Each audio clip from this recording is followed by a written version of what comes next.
And now the next case. All parties in the matter of Noonamaker versus Noonamaker, step forward, please. Salesman Bruce Noonamaker is suing his son, truck driver Shad Noonamaker, for unpaid credit card charges. Shad claims he's never stopped making payments. Mr. Noonamaker, this is your son. Yes.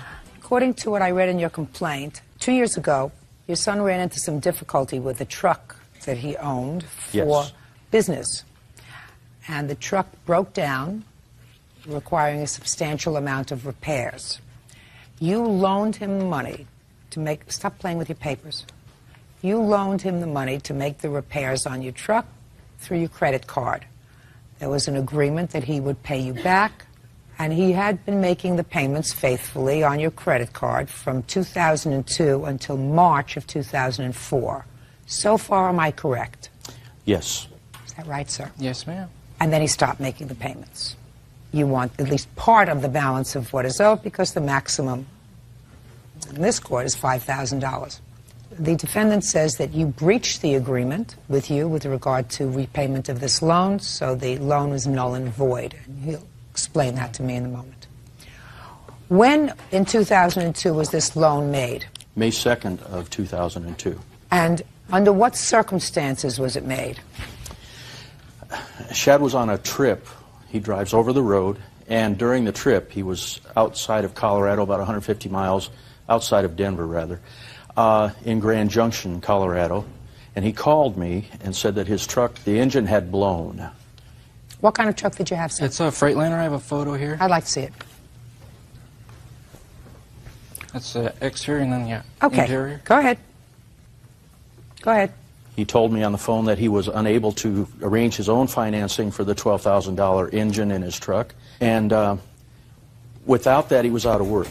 Now, tell me, sir, why did you stop making payments? You were making the payments to your father. Ma'am, I never stopped making payments. As a matter of fact, I have a copy of all of my checks, and I also have a copy of check number 619 for $247.54, which I just called yesterday, and my bank says it has not cleared, which tells me that for some reason or another, Bruce does not want to cash the check.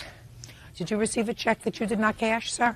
I cashed it a couple days ago, yes. So you did cash it? I did. Just a few days ago. So what are you doing here?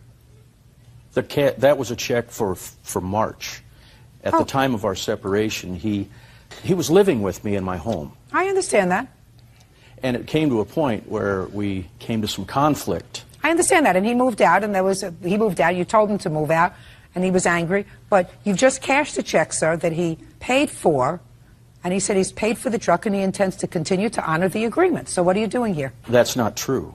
What's not true? The truth of the matter is that he sent me a check after we separated on March 19th.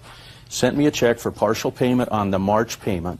At the day that we separated, when the papers were served by the Jefferson County Sheriff's Department, he verbalized that, and prior to that too, that I would never see the rest of that money. Well, he was speaking out of the top of it, or, he was speaking out of anger because he acknowledges that this is his debt, and he's acknowledged that in open court. Is that right, sir? Yes, ma'am.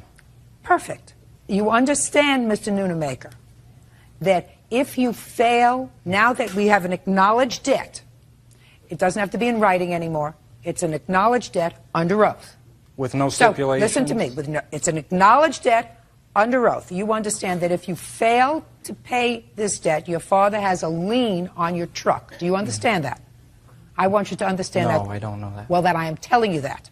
Your father has a lien on your truck should you fail to pay it. It's exactly the same thing as if you had a written contract with him, a written loan agreement with him. Do I make myself clear? Thus far, yes. Good. I suggest, sir, that you make those payments on time every month. Ma'am? Yes. May I add something? It's very important.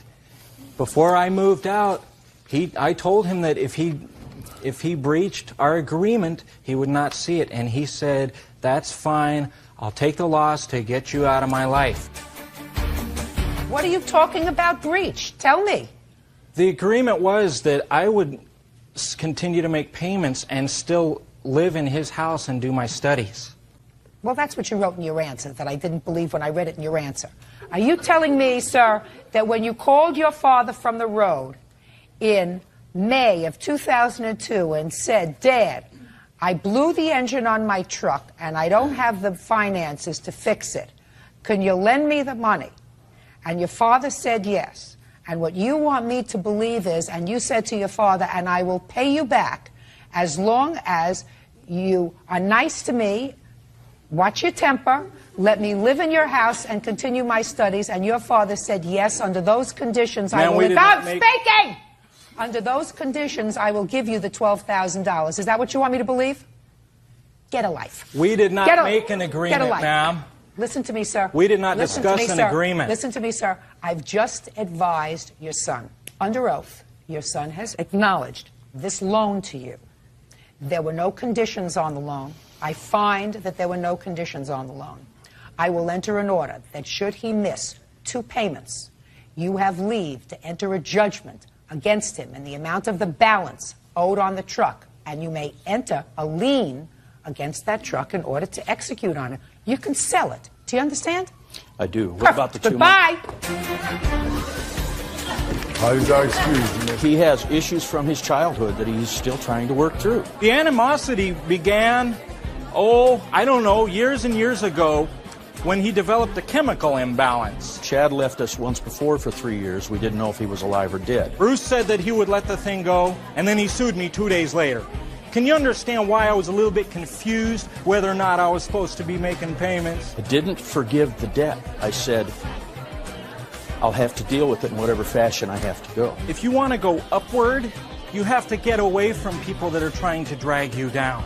I hope that there's healing for Chad's spirit and our family.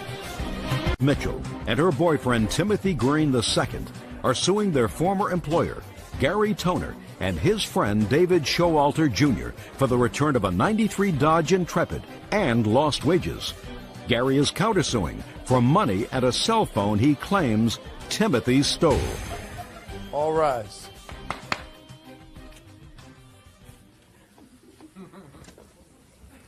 Yes, it's case number 458 on the calendar in the matter of Green, Mitchell versus Toner. Showalter. Parties have been sworn in, Your Honor. You may be seated.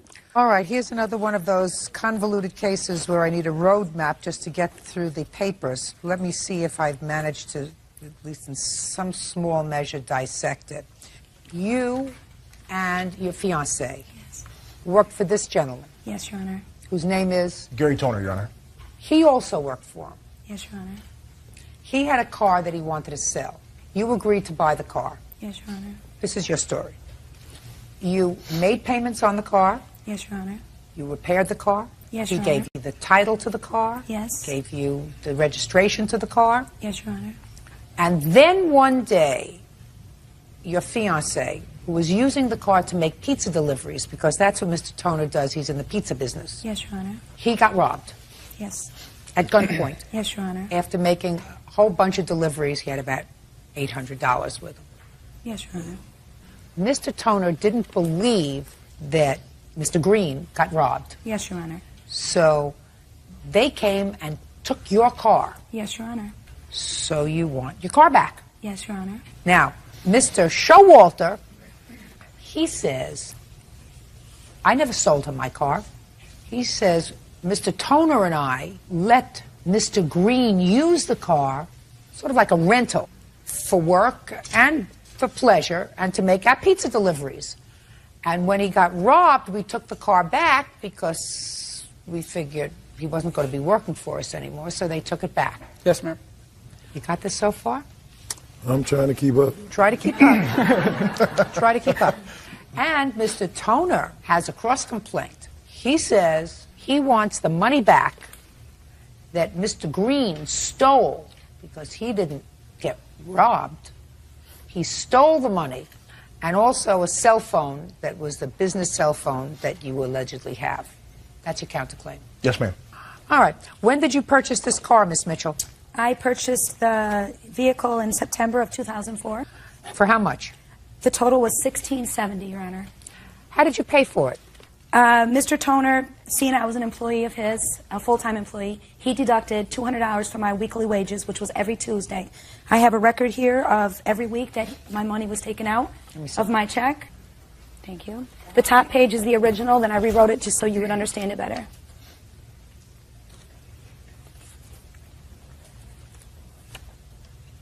Well, this says cash payment. Your Honor, it was off the books. While I was with Mr. Toner for 3 years, I was paid off the books. That's just how things were done. Not totally true, Your Honor.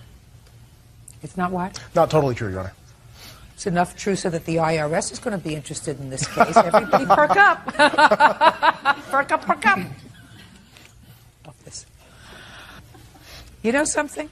If I keep going along like this, Bert, I'm going to balance the budget.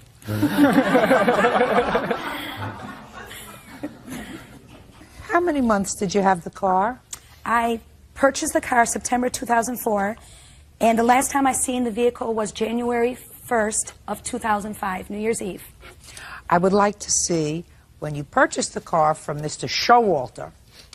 So I don't know why you were paying Mr. Toner. May I say something, please? Yeah. I never purchased the vehicle from Mr. Showalter. Mr. Toner bought the vehicle at the city public auction and sold it to me because I was an employee. So Mr. Toner, it was Mr. Toner's car? Yes, ma'am. He purchased it at the auction. Let me see the paperwork he gave you in either September or later. Mr. Toner never gave me the paperwork. I was given a title in September by Mr. Showalter. Well, let me see it. They have the title. They did a duplicate of it and stopped the title at the DMV, ma'am. Well, I want to see what paperwork you have that is evidence of Oh, this, okay. As far as my sale. receipts and all, I don't have a bill of sales. Mr. Toner never gave me a bill of sales, Your Honor. The proof I have are all the receipts for the 93 Intrepid. It's stated on all these receipts. Let me see. Also, I have the police report, Your Honor. Just a second, just a second, just a second.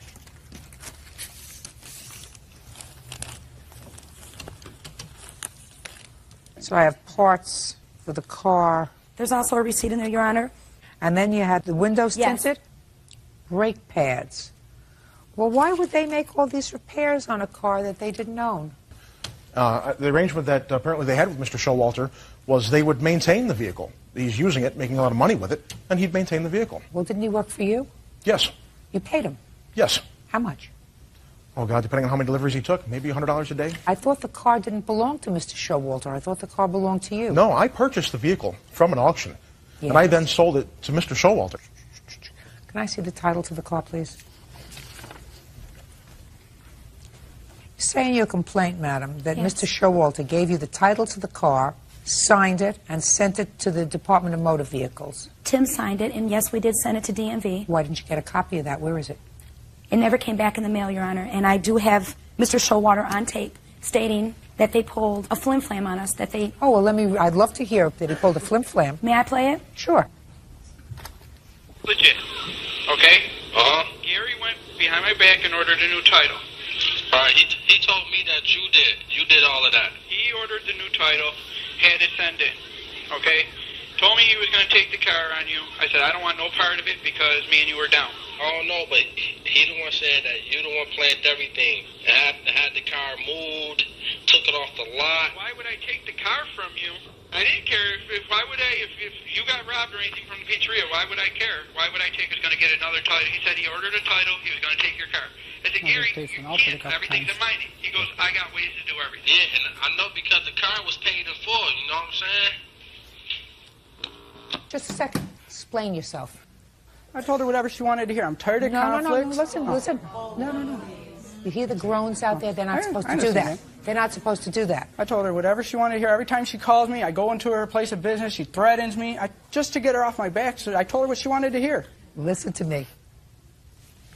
Not only is he going to get into trouble with the IRS for paying people off the books, but you're going to get into trouble for lying to me. I'm not lying, Your Honor. Sure you are. Judge Judy continues in a moment. Claim their former employer, Gary Toner, and his friend David Showalter Jr. hope for the return of a 93 Dodge Intrepid.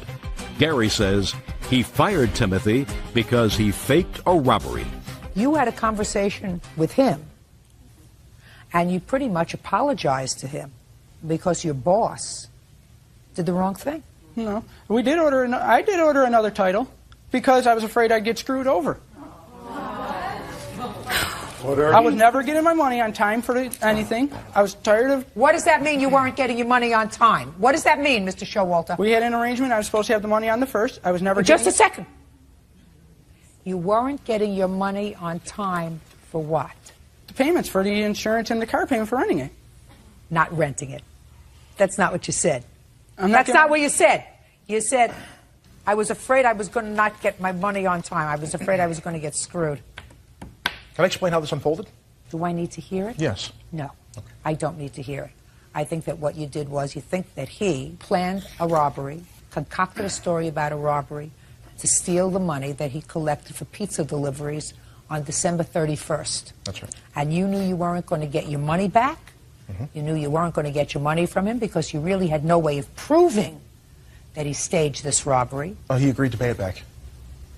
Before or after you took his car? After the car was removed. And that's how it unfolded. So you took his car, and it was his car. Now we're going to get to your counterclaim. Tell me about.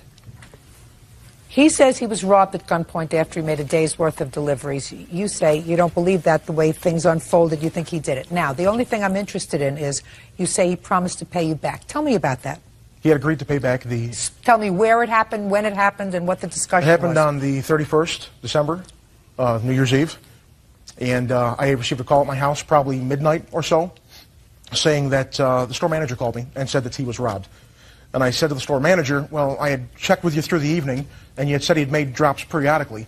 And how is it he was robbed for the figure he then told me, $880? That's impossible. And I said, okay, I'm coming in. I'm on the way in. En route, I then called Mr. Showalter and said, I think he's pulling something here.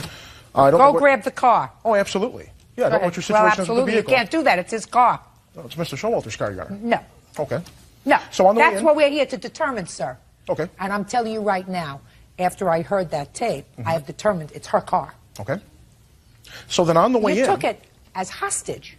No, that's not true, Your Honor. Sure. Well, but what prompted you to take the car at that point, sir? Oh, I didn't take the car. I simply mentioned to Dave, if you still have money outstanding, you might want to consider taking back your vehicle. Because he's probably going to lose his job. Just a second. What does that mean if you still have any money outstanding?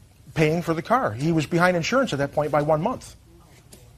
You know that you thought of that very, very fast, sir. But you've No, already sir. put, No, but no, you Your already, Honor, that's but the you truth. already put your foot in your mouth. If they're behind at all in the car, you better go get it. Go ahead. So I came in. I picked up T, who was at the restaurant.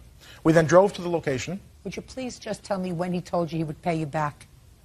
It was right then, that night. Well, tell me about the discussion about I'm going to do... Drove to the location, realized it was nowhere near his delivery route. It was the last run of the evening. The last delivery of the last run didn't add up. He's in a very bad part of town. I said, what are you doing way over here? He said, well, I'm going to get gas. I said, well, there's stations en route to here. He said, well, they were busy. I said, well, what happened? Why'd you get out of the car with all this money in your pocket? He said, people threw eggs at my car and I went out to fight them. Yeah, and? Yeah. So I told him, it doesn't make sense. We got back to the pizzeria. At that point, David Showalter had removed his car. And T said, where's the car? And I said, the car is removed. And you're fired because I don't believe you. Okay. So then a conversation unfolded in the back room where he said, I'm sorry, I'll pay you back. I said, why don't you just tell me the truth? Just tell me you staged it. Tell me you pocketed the money. Because I've had problems with T. Just a second. So what did he say? He'd pay back the money. Is that what you told him? No. What did you tell him?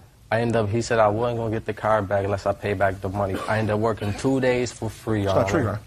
Did you say to him at that point in the back room, all right, I'll pay you back the money? Yes, because he told me I couldn't get the car back unless I paid back the money. True, Your Honor. I believe you.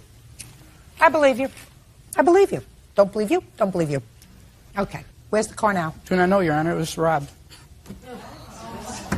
Have the police report? Let me see it, please.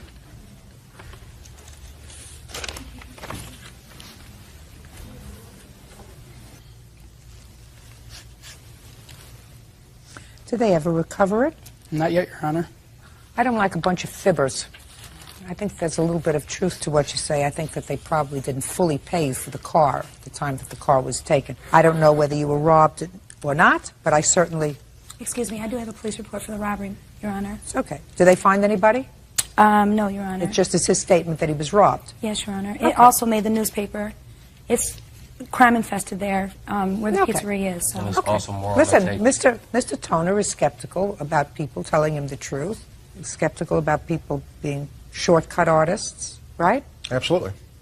There's a bit of history as well with T. Well, are you a shortcut artist, Mr. Toner? All I want to know about is the cell phone. Where is the cell phone?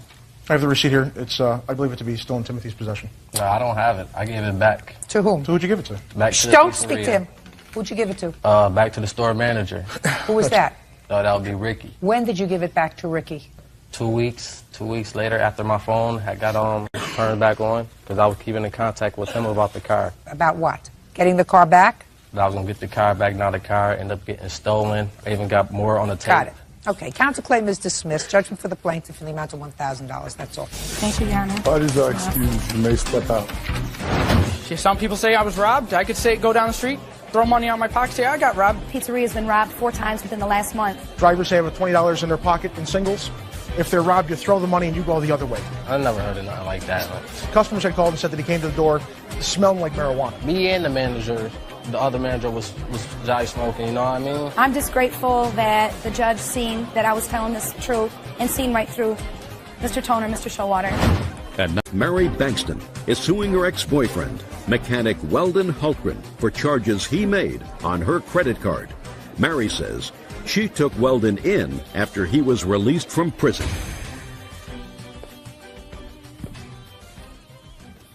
Now, this is case number 474 on the calendar in the matter of Bankston versus Hultgren. Parties have been sworn in. You may be seated. Folks, have a seat. Miss Bankston, who are these people? This is April Hultgren, Bo's daughter, and my fiance, Randy. And who is this? It's my fiance, Tara Harris. Everybody brings a fiance. What do they have to do with this case? Anything? She's seen some stuff and heard some stuff, and other than that, that's about it. Okay. According to what I read, Miss Bankston, he used to be a friend of yours or a boyfriend of yours? He used to live with me. Live with you as a boyfriend? Yes, ma'am. And then he went to jail? No, ma'am. He lived with me after he came out of jail. What year did you go to jail, sir? In January '92. And how old was April in 1992? 7. Who did she live with? When I was in jail, she was living with my mom and my dad. What happened with that? They died. When did they die? In '96, my dad died, and in '98, my mom died. What happened in 1998? She went to live with a friend of mine for a little while, and her mother come got her. After that, Mary went and got her out of a motel room. How old was she at the time, Miss Bankston? She was 13 when I took her. How did you find her in a motel room? She called me and told me she wanted something she hadn't eaten in a few days, and I took her something to eat. And when I got to the motel, it was a bad place for her to be. And so I took her with me, and I raised her until he got out. When did you get out? 2001, October 2001. Were you in communication with Miss Bankston while your daughter was living with her? Yes, ma'am. And what did you tell her in this communication? Told her I appreciated everything she was doing for her. Who was supporting her at the time she was living with you? I was. When you got out of jail, Mr. Hultgren, where did you go? I moved in with Mary. Mary and your daughter? Yes, ma'am. Did you go to work? Yes, ma'am. Did you start supporting the household? I was pulling my share, ma'am. What was he paying for? He was paying like the electric bills, and I paid the house payment because it was my house before he came along, and he paid the electric bill and things like that. He was pulling his weight as long as he lived there. Yes, ma'am. Did you ever ask Miss Bankstrom how much she spent on your daughter while you were incarcerated? No. Why not? I don't have any idea why I didn't. Well, this lawsuit's very simple. It said that at some point you used her credit card after you got out of jail while you were living with her. You used her credit card. You told her you would pay for the bills on her credit card, and you didn't. And you owe her some money, $1,100. Right. So? She got me some credit cards off her account, and went and ate on them and done some stuff on them. I took my boy to World Series, Little League World Series up in Oklahoma on a gas card, and other than that, I was paying them until I left. And so what happened when you left? I don't know, it wasn't a good scene. Did you leave with your daughter or without your daughter? I left without my daughter. So you left your daughter there? No, she wasn't living there at the time, I don't think. Where was she living? Living in another place. Where was she living? She was living with another friend of ours. Why? Her and her father did not get along, so she moved out of the house. Okay. Can I see the charges that he made? Yes, ma'am. Thank you. Would you like all the evidence? Or just sure. That?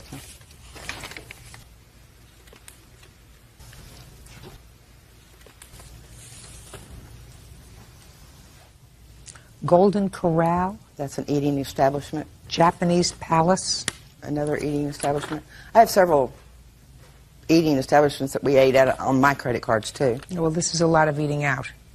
Been 10 years since I ate out anywhere, so we kind of ate out pretty regularly. So why don't you pay for it? Well, I really don't feel like I owe her anything on that, because I put a, I've done some other things, I wasn't trying to get anything from her that I've done over there. I mean, Well, give me an example, sir. I put a storage building in her backyard. It was like $900-something bucks. I helped put a central air and heating unit in her house. That was labor on there. I put some electrical work in the garage and stuff. Well, how much do you think it takes to support a teenager, sir? A month? Quite a bit. Listen, if you have a large golden retriever, you can't take care of a large golden retriever for less than $100 a month. So would you say it costs $200 a month to take care of a teenager? At least. Let's try 3. Yeah, probably. 14 months, right? And she was there 14 months, and you didn't pay any support, right? So why would you stick her with $1,100 worth of bills? The bottom line is that it was kind of crazy over there. There's several things that happened, and, she wrecked my motorcycle and all that, right there at the end. She wrecked my motorcycle. She wrecked your motorcycle. I couldn't understand. She wrecked your motorcycle. How'd she do that? Well, she took off on it and crashed That he wouldn't even had if I had not had financed it for him. And I was without the motorcycle for 3 months. I paid $500 a month on that while I was in the shop. $6,500 a month. Well, did she do that on purpose? Well, I told her not to get on it because she never rode one before, and she took off on it on her own wheel and crashed it. Hurt herself real bad. And then right before I got the motorcycle, I was going to refinance the motorcycle because she kept hounding me about getting it refinanced, Because out of her she was on a name. loan. Right. And, Well, she asked you to refinance it because she didn't want to be on the loan. Right. Well, So that sounds right to me. Well, I finally did that, and the day I was No, going he to... didn't.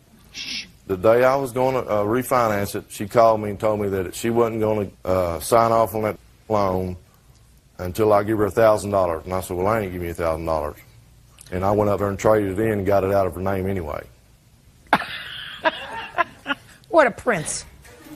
This is your fiancé. Is there anything you want to say to me? Yeah, do I need to stand up? You do.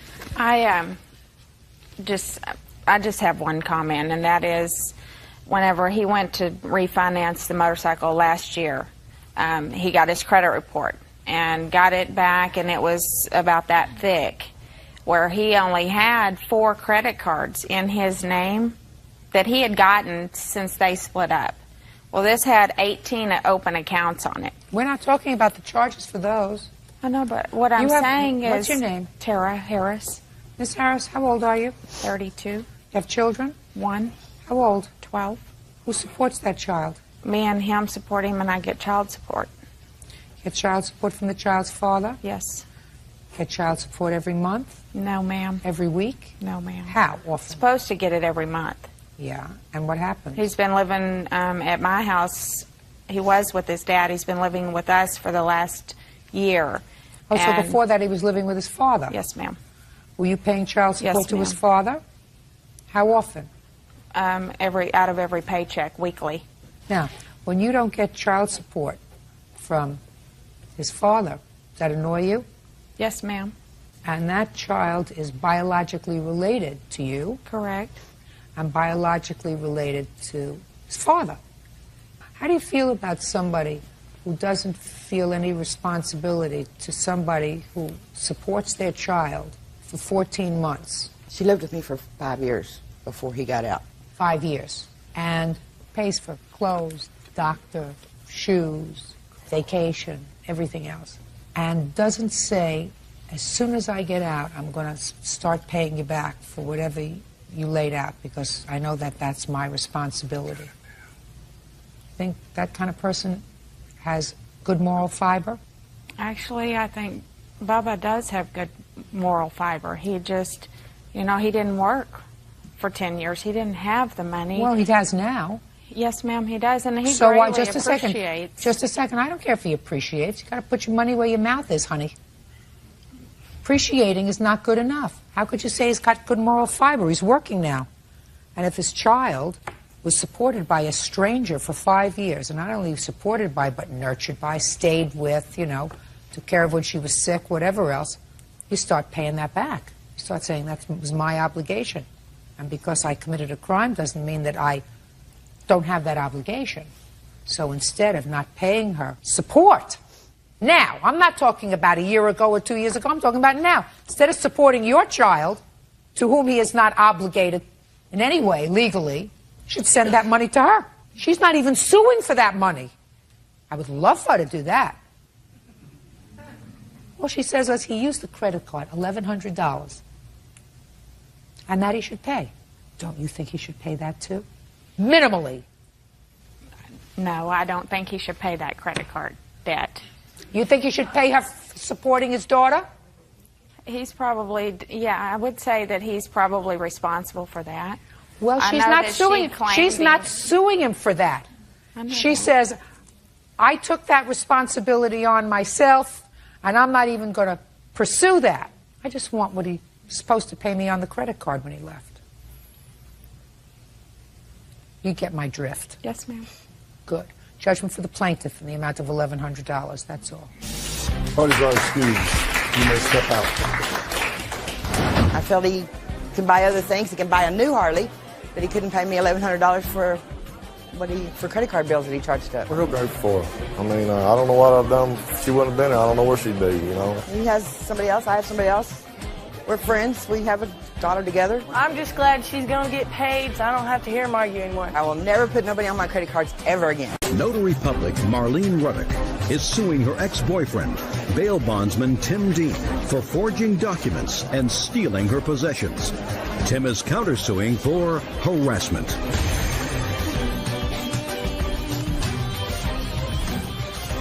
This is case number 139 on the calendar in the matter of Ruddock versus Dean.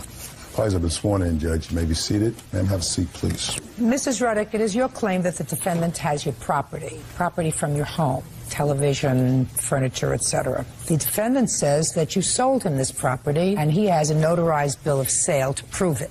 How do you know him? Years ago, when I was in property management, I leased him and his best friend an apartment. And through the years, I had gotten married. Recently, we had gone back in contact. How did you do that?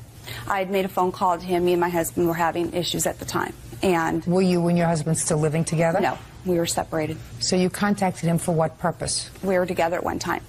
You were a couple? Yes. My question is, you contacted him why? Out of caring feelings, that kind of thing. Okay. When did you contact him? I believe it was in September. And you and your husband were not living together at the time? No. Okay. So how did he come into possession of your furniture? Back in November, around Thanksgiving time, he works with a bail bond company, and him and his friends had gone into one of their clients' homes and were staking it out. And they were waiting for the client to come back into the home and get money back from him so he could be released. And my notary stamp was involved in this, and he clearly told me that he had taken it, used my name, signed my name on this power of attorney to remove the belongings from this home. Just a second. What does that have to do with your furniture? What that has to do with it is the state of Nevada had pressed charges on him and had got in contact with me in December. Just a second. So far, all you've told me is that in September of 2003, you were separated from your husband, and you put in a call to Mr. Dean because you and he were a couple at one time. Correct. That's all I heard. Then I heard some bubba-mices about him being in somebody else's house with Richard Dreyfuss on a stakeout. Do you understand? Correct. We're not at your house yet. Okay. With your furniture. Basically, what happened in December is I'd been contacted by the state of Nevada. No, you're back there again, Mrs. Ruddock. I had to leave for my safety. Mrs. Ruddock, I don't know how he came to live in your house, madam. Because he had established residence there. Well, we didn't get to that. So let's go back to September when you placed a phone call to him. You said hello. He said hello. We became a couple again. I don't know what that means, we became a couple. He moved into my home. When did he move into your home? Probably the first part of October, along with his daughter. Then in December, I was contacted by the state of Nevada that my car had been involved in a criminal activity. Your what? My Cadillac, my car, my vehicle that Mr. Dean had been driving. And at that time, me and him had decided to go our separate ways, and he had contacted me when I was at work on my cell phone telling me to bring his belongings back to him. Or I could say sorry, and this would all go away. Just a second. Miss Reddick, you are all over the place, and I'm having a really difficult time following you, madam. Was he living in your home, or was he not living in your home? Yes, he was living in my home. So in December, he was living in your home? Yes, ma'am. Oh, okay. Okay. And at that time, on that same day... What day? It was December 8th or the 7th of 2003. Okay. And he had called telling me if I didn't bring his car back to him, then everything could be okay with us if I said sorry. I feared for my safety at that time because I'd been in contact with the state of Nevada. I got my children and went to California because I had told them what I knew, what he'd done with my notary stamp in forging my name on this power of attorney where it goes back in November. And I left with my children at that time for fear of my safety. When I came back on December 14th, I had called the police, and they went up with me. They looked at the 5-day on the notice, and the cop handed it to me. He says, "Are you aware that you've been served this 5-day?" I have no idea what you're talking about. This 5-day right here. What do you mean you have been served with a 5-day? That's what a 5-day what? A 5-day notice to leave my home. Who was on the lease in your home? My husband, myself, and my children. This is the lease right here. So I held the original lease. Well, your children can't sign a lease. No, but they just put 2 adults, 2 children. Okay. December 7th or 8th you left. Is that what you say? And you came back on December 14th. And between December 7th or 8th and December 14th is when you say he came into possession of your furniture and your belongings? Correct. Is that right? Correct. Okay. All right, Mr. Dean. You do not deny that you have Mrs. Reddick's furniture and television, et cetera, but it is your claim that she sold you all this property. Is that yes, right? Your Honor. All right. So let me hear how she sold you the property, sir. Well, let's put a little clarity on this.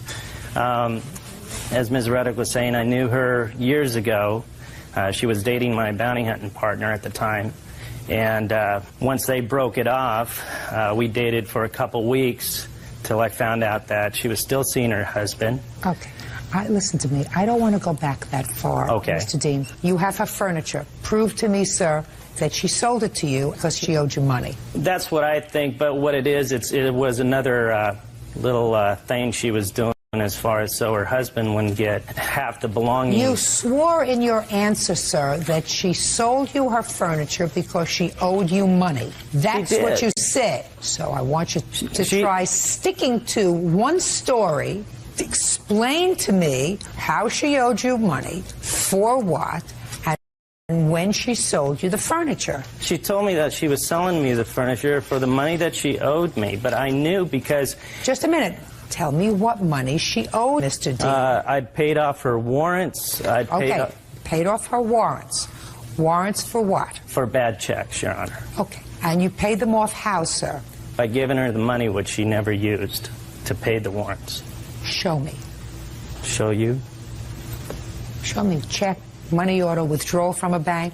I gave her cash, Your Honor. Show me check, money order, or withdrawal from the bank. I don't have that, Your Honor. Just my daughter is a witness attesting to that. I'm not going to ask her a question. I mean, what do you think you were coming to court for, sir? The tea dance? Judge Judy continues in a moment. Ex-boyfriend Tim Dean forged documents in order to steal her belongings. Tim says Marlene was trying to hide property from her ex-husband. First of all, let me see the bill of sale, and then you're going to explain to me exactly how she was compensated for her furniture. Show me the bill of sale, and then explain to me how she was compensated. Gave it to her. She has a copy of it, Your Honor. You have the bill of sale? Yes, I do, Your Honor. And this is also... Don't speak. Just show it to me. I have a feeling you two of you deserve each other. This is forged, Your Honor. That's what my... I didn't ask you a thing. I asked you for the bill of sale. Do you understand? Yes. I mean, I think that you're a con artist as well. I know he is. I don't think you're much better. We'll show this to him. Let's see if this is. Is that the bill of sale, sir, that you showed the police? Yes, it is, Your Honor. Okay, Mr. Dean. So I am correct, sir. When she came back on December the 14th, she said, give me my furniture back.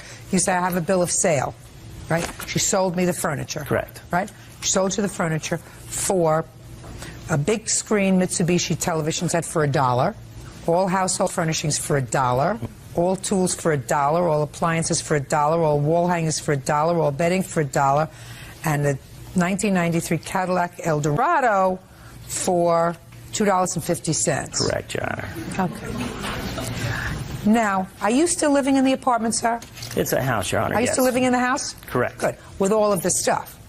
With all of this stuff? No. The only thing. Yeah, listen to me, The sir. only thing of value was the big screen TV. In fact, everything Now else. listen to me, sir. Now I want you to listen to me very, very carefully. Okay. Did I tell you about 5 minutes ago that I'm smarter than you are? I don't think you believe me. This is not a bill of sale that reflects the value of this property. Exactly. And if what you're telling me is that you knew that what Miss Ruddock was trying to do was to fraudulently convey marital property to you, is that what you're telling me? That's what I'm telling you. Then what I'm telling you is this isn't worth anything. Do you understand? If you are aware that she is trying to commit a fraud and you are complicit in that, then this goes in the garbage. Do you understand, Mr. D? She owed me the money, Your Honor. No, now we're getting back to, oh, she owed me the money. And what I'm telling you is, show me. I want you to show me. And if you can't, say, I can't. I can't, Your Honor. Good. Then I find that that is a fraudulent conveyance, and within 5 days, she will be there with a moving van to pick up all the items on that piece of garbage, including all of the household furniture, the television, etc. Everything of those items is mine, Your Honor. As far as Listen to me. Listen to me, sir. Show me.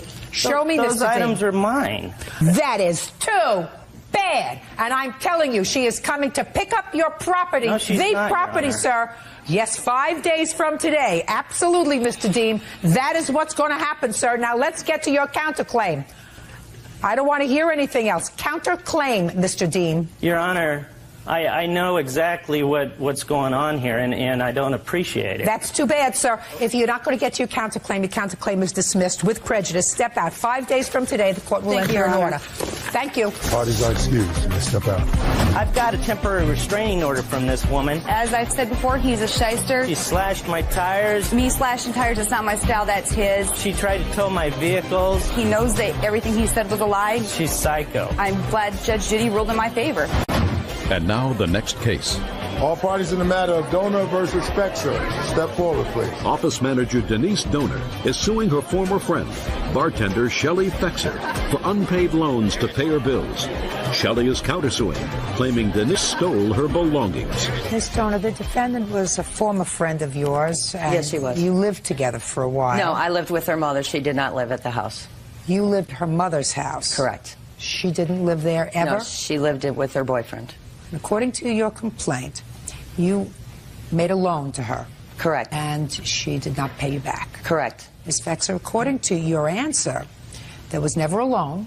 The plaintiff paid some bills for you because she was a friend and you had fallen on hard times.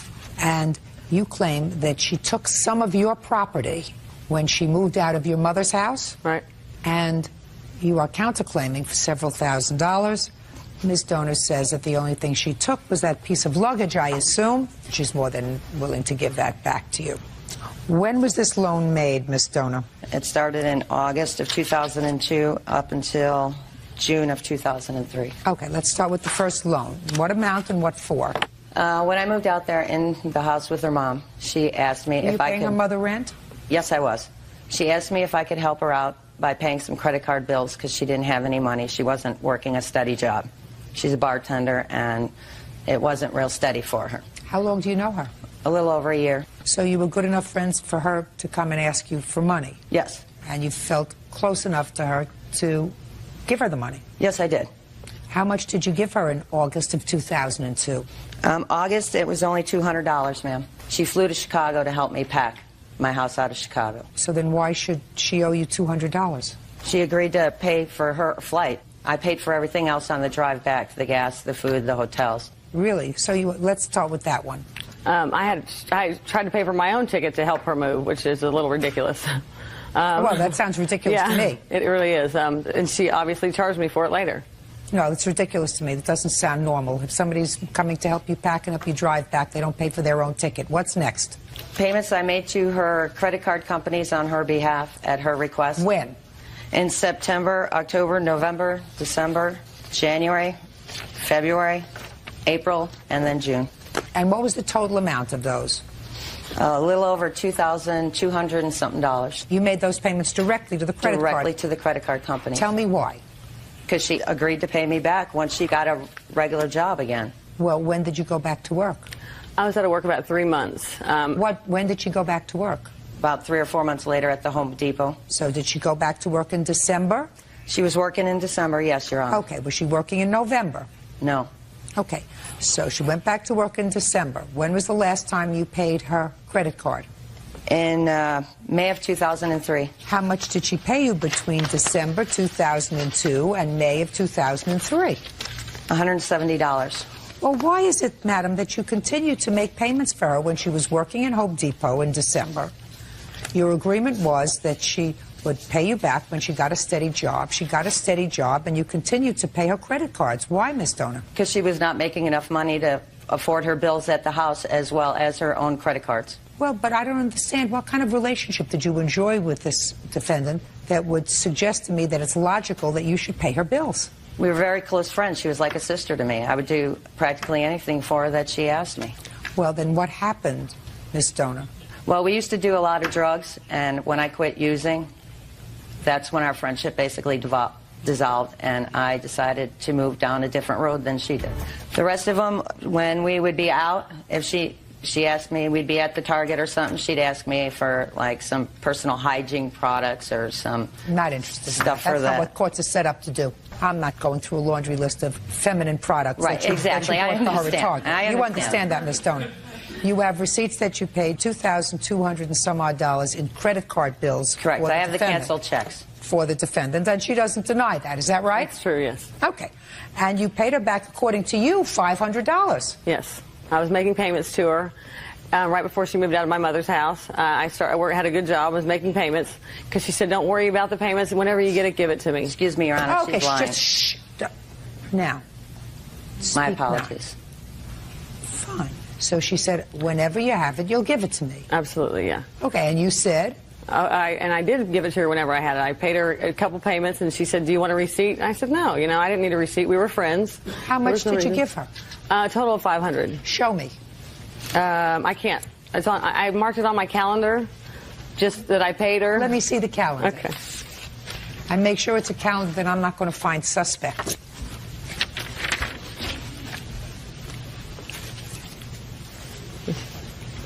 I gave her receipts for every time she gave me cash, Your Honor. No, you did not. Shh, don't fight with each other. I don't understand what figures are you telling me I should be looking for here? Just June and July in the red.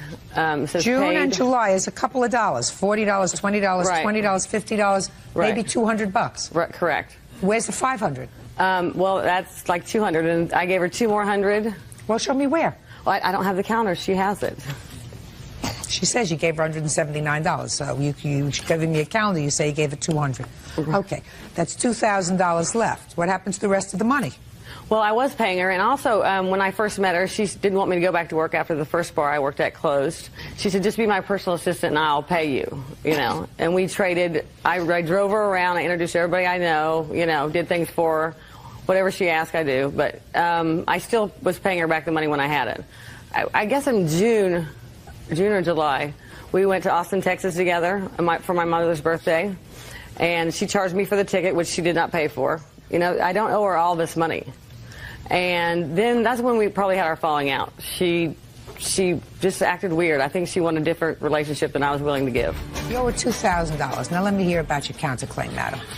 When she moved out of my mom's house, my mother was asleep, and I wasn't there. Your mother helped me move out. I don't want you to speak. Okay. Until I look in your direction or ask you a question. Okay. And she had two friends come help her, and she didn't Were call. you there? No. Well, then how are you telling me this? Well, because the girl that helped her actually told me some things. That's hearsay. Right, right. Well, the things that were missing when she left the house that weren't hers. Doesn't tell me anything. That weren't hers. They weren't her Doesn't tell items. me anything. Right, she went through all my pictures, rearranged them all for me. These are all missing. Pictures when I didn't even know her. You have to have proof, madam. Proof. Right, and you know what? She's taken any proof that I have. She's Well, taken then I the can't help pictures. you. I can't help you. Give her back her suitcase, please. Okay. Yeah, it's her suitcase. Yes, it Miss is. Donor said that that's your suitcase. Is this your suitcase? Right, and Ms. I do have Blexer? receipts from that one. That's the only thing I have receipts from, because she took all the receipts when she took the items, if I had any. I know I can't prove it. So if you can't prove it, then don't waste my time with it. There's your suitcase, a very nice piece of luggage. You owe the plaintiff $2,000. Pay her. Thank you very much. Parties are excused. Step out. I think that she's in love with me. My boyfriend would be shocked to understand that I had, quote unquote, supposedly likings for her. Just a few of her actions, you know, she was a little too friendly. She doesn't know the truth if it would come up and bite her in the butt. She'd do anything to make herself look good. Crystal meth makes you do stupid things, and as you can see, the defendant is still using. I think she got obsessive. Shelley's a drug addict. She has been, and she always will be. Edward Berger is suing his ex-wife, speech pathologist Cynthia Berger, for the return of $300 he overpaid in child support. Cynthia says she used the money to pay for their daughter's graduation. Come to order. All rise. All rise.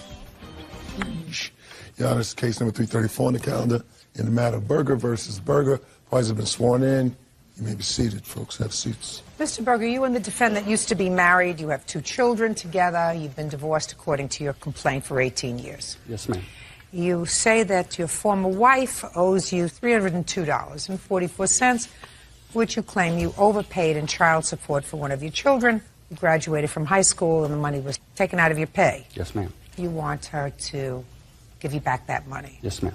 And your former wife says that she used that money for your daughter's graduation, the expenses for her graduation, and get over it.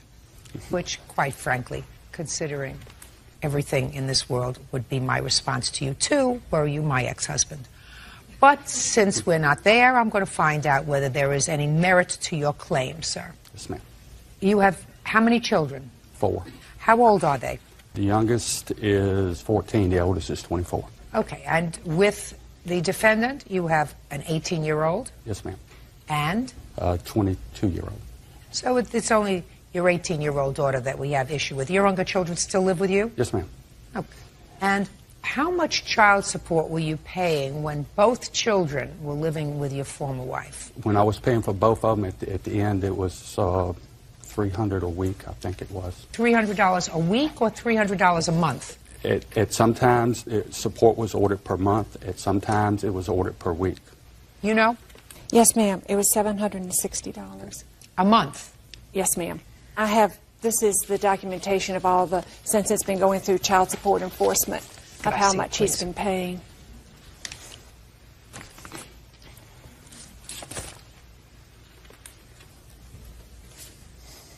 Did you ever pay, sir, $1,500 a month for support? $1,500 a month? No, Yeah. ma'am. So when you told me $300, that you were talking about $300 per month, not per week. Yes, ma'am. Per month. It's been, sometimes support Now, was listen ordered per to me. week. I understand that, Yes, but ma'am. when it was ordered per week, it was never $300 a week. No, ma'am. Well, then you made a mistake. If I said that, then yes, I Yes, did. you made a mistake. It was never $300 a week. Maybe it was $300 a month. Okay. That's all I wanted to find out. Yes, I ma'am. just wanted to find out whether you've been an overindulgent parent. I've always paid what the court ordered me to pay. I understand that you've always paid what the court ordered you to pay, sir. I also understand that you've had 2 more children and you've been able to at least contribute to their support also, and you have another family, which is really my question. Your daughter graduated from high school. They took out a payment after she graduated from high school of $300, and you want the money back. Yes, ma'am. Explain it to me. The support was ordered to cease on June the 14th. They took out the full month of June, and I'm just asking for the other 2 weeks that shouldn't have been taken out. Did you ask your former wife about it? Yes, ma'am. I sent And what did she say to you? She said no. Did she say anything about graduation expenses? No, ma'am, she did not. If she said something to you about graduation expenses, you know, the additional money that she had for graduation, for ring, for gown, for whatever. Gown, ring? Shoes, everything. Would you have said, Sure, it's a one-shot deal? We could have discussed it, yes, ma'am. So why didn't you tell him?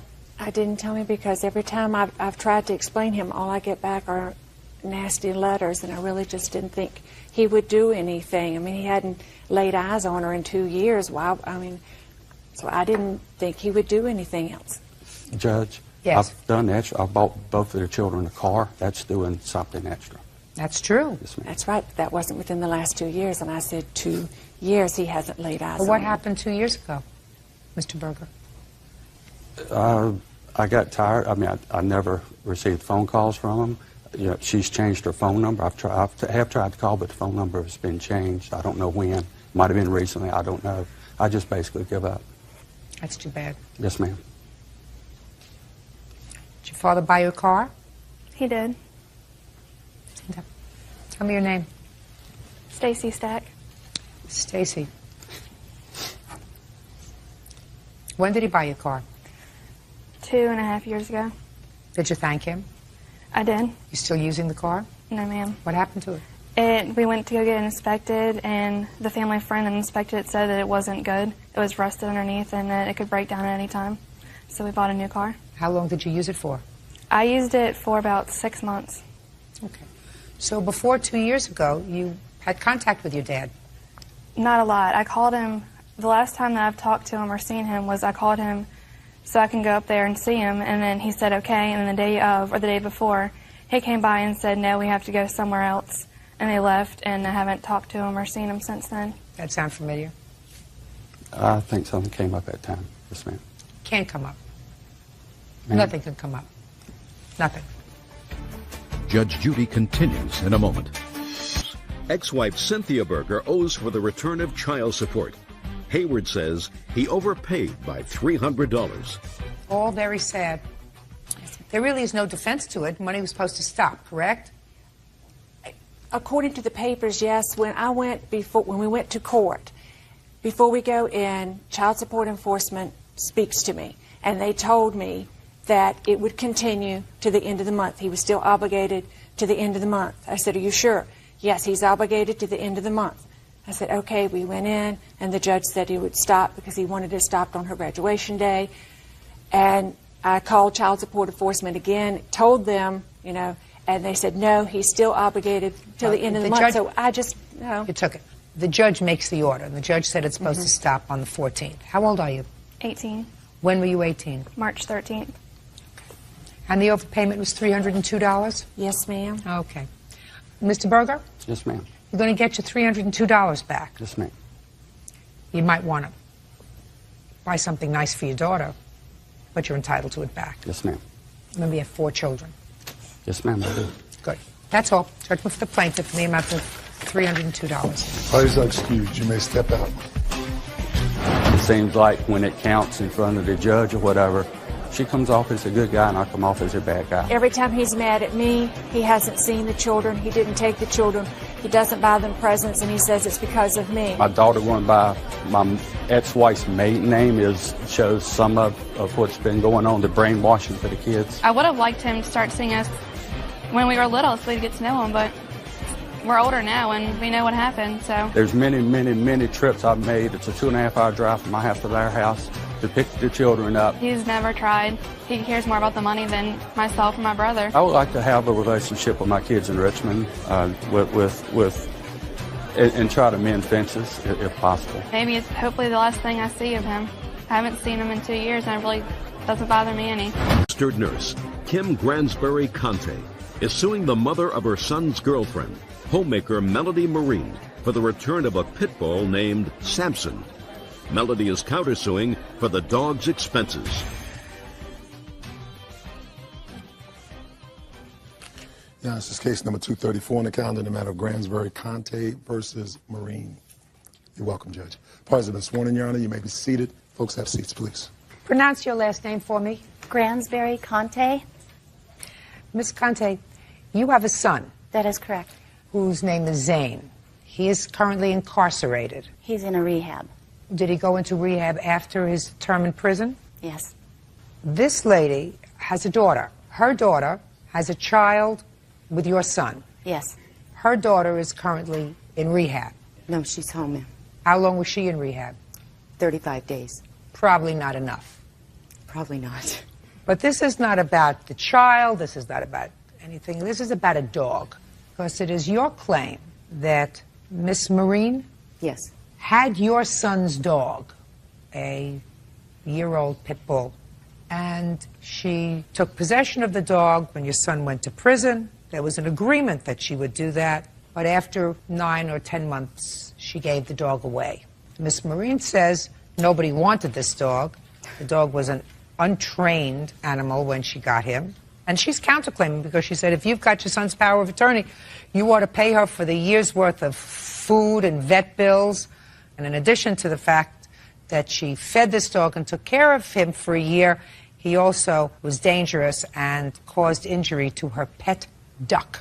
And there was substantial vet bills. So that's what the case is about. Don't you have better things to think about than this? Yes. You've got a son who's got a drug problem. You've got a daughter who's got a drug problem. You share a grandchild. Yes. And how old is this grandchild? She's 22 months, ma'am. I'm going to get to your case in a second, but it would seem to me that you two ladies, if you were intelligent young ladies, would concentrate on this 22-month-old child who had the misfortune of having 2 drug addicts as parents. Absolutely. Ah! We reach an accord. Perfect. All right, so let's take care of the dog first, and then we're going to talk about the baby. Okay.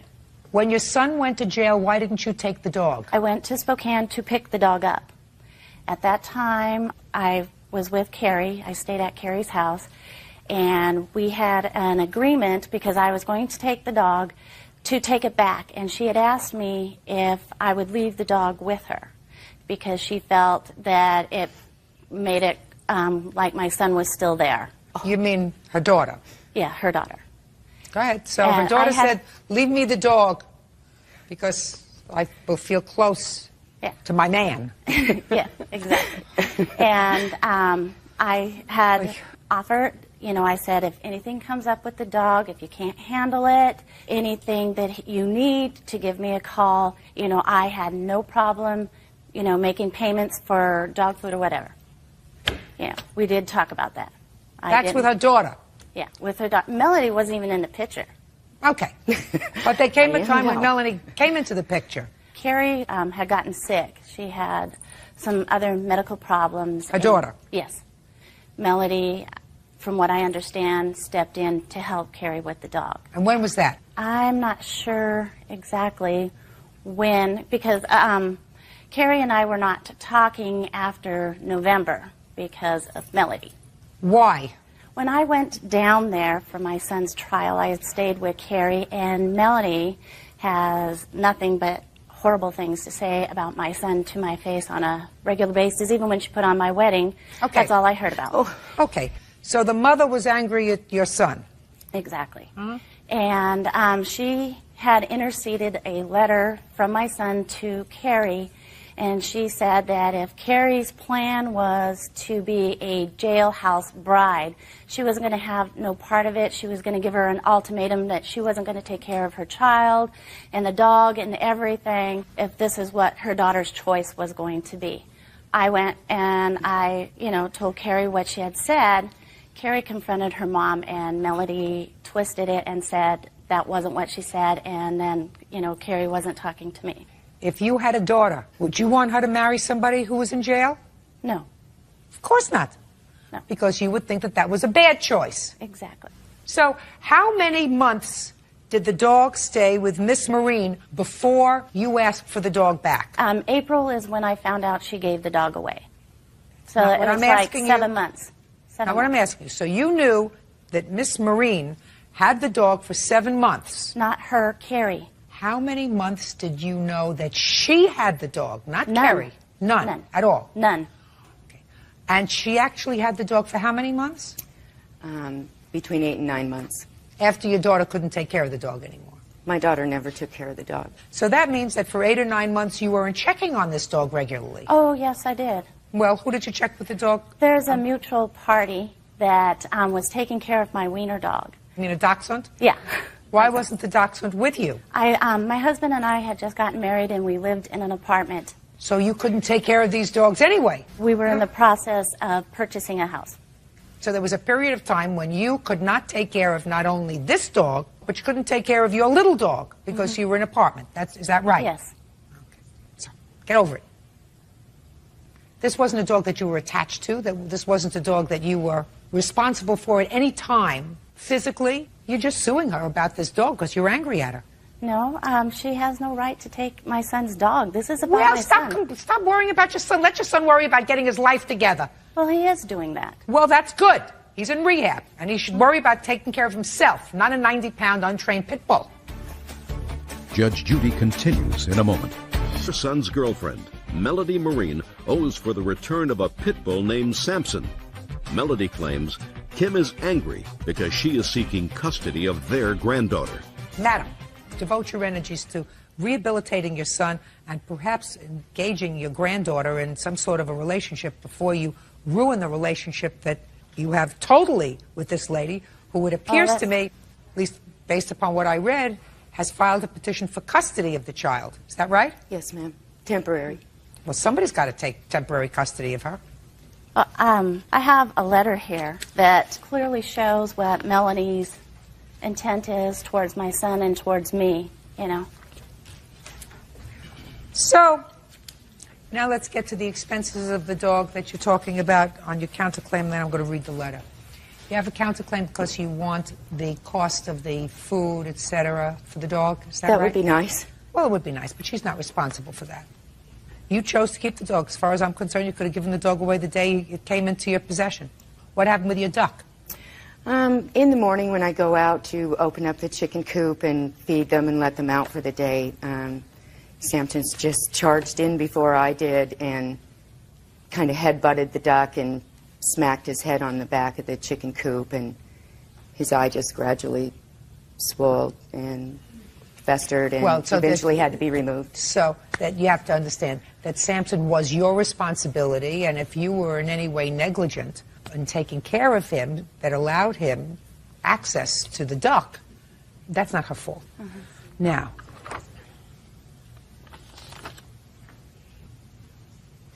well, this certainly is a very angry letter.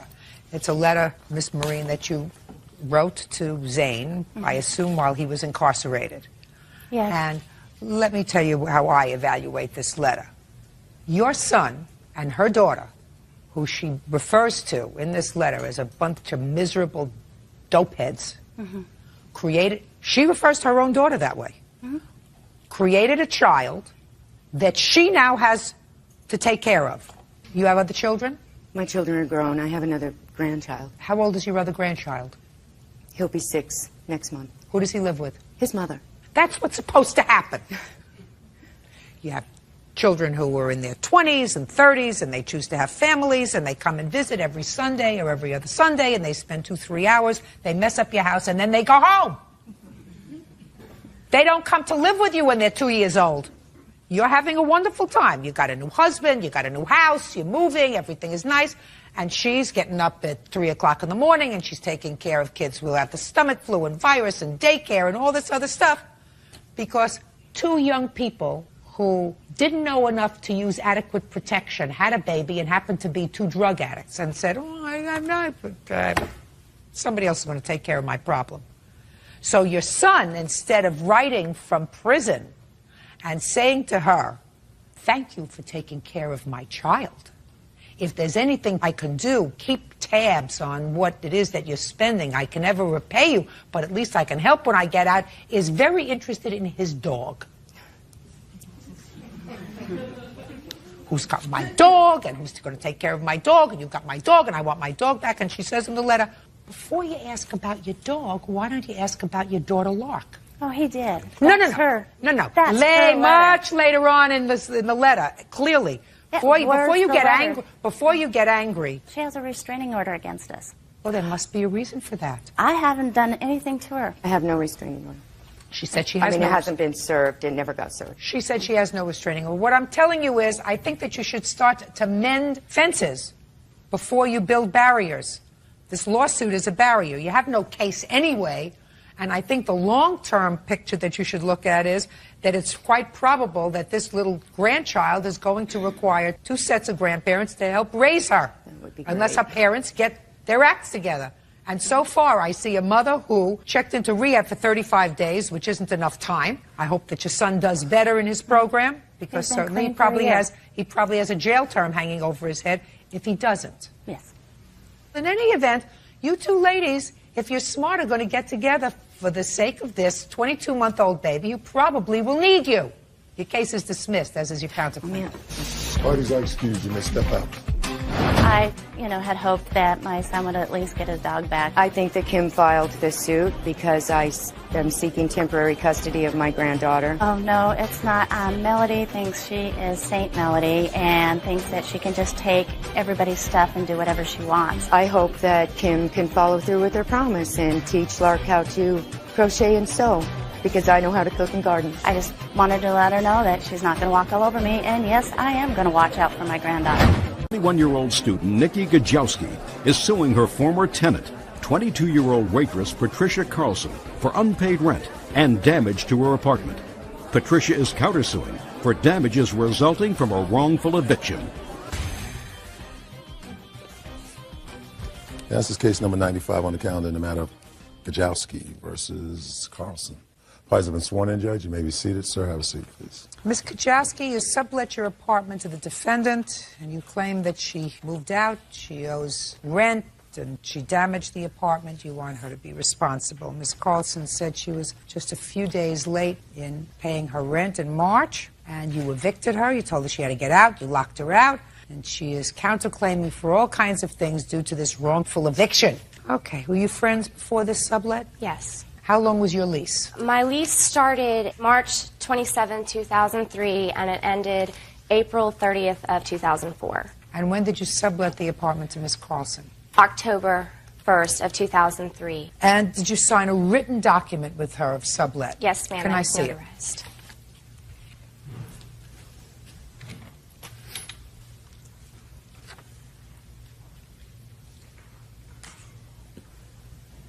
So I gather what you wanted, Ms. Carlson, was once this sublet was over, because this agreement is a lease. Yeah.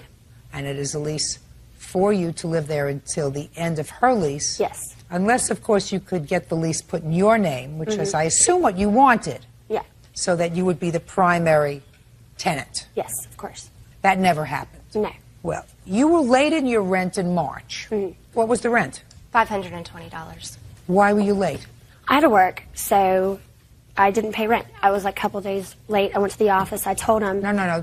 I don't know what that means. I mean, how old are you? I'm 22. Do your parents buy this baloney when you ask a question, you get double talk? I said, why did you pay rent? And you said, because I have to work.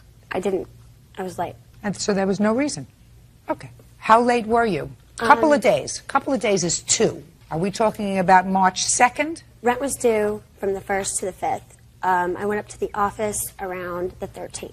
Okay. So that you weren't a couple of days late, you were 2 weeks late in the rent. It's due on the 1st. You have a grace period until the 5th, but you didn't bother to show up until the 13th. Why?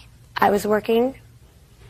Everybody works. I was doing doubles. It was a month time that employees had to work double shifts. Sounds to me, if you're working double shifts, you're making twice as much money. Yeah, but we worked like to all hours of the night. I would come home at like 5 in the morning, and I would have to leave at 9 to get to work by like 10:30. All you have to do is put your check in an envelope.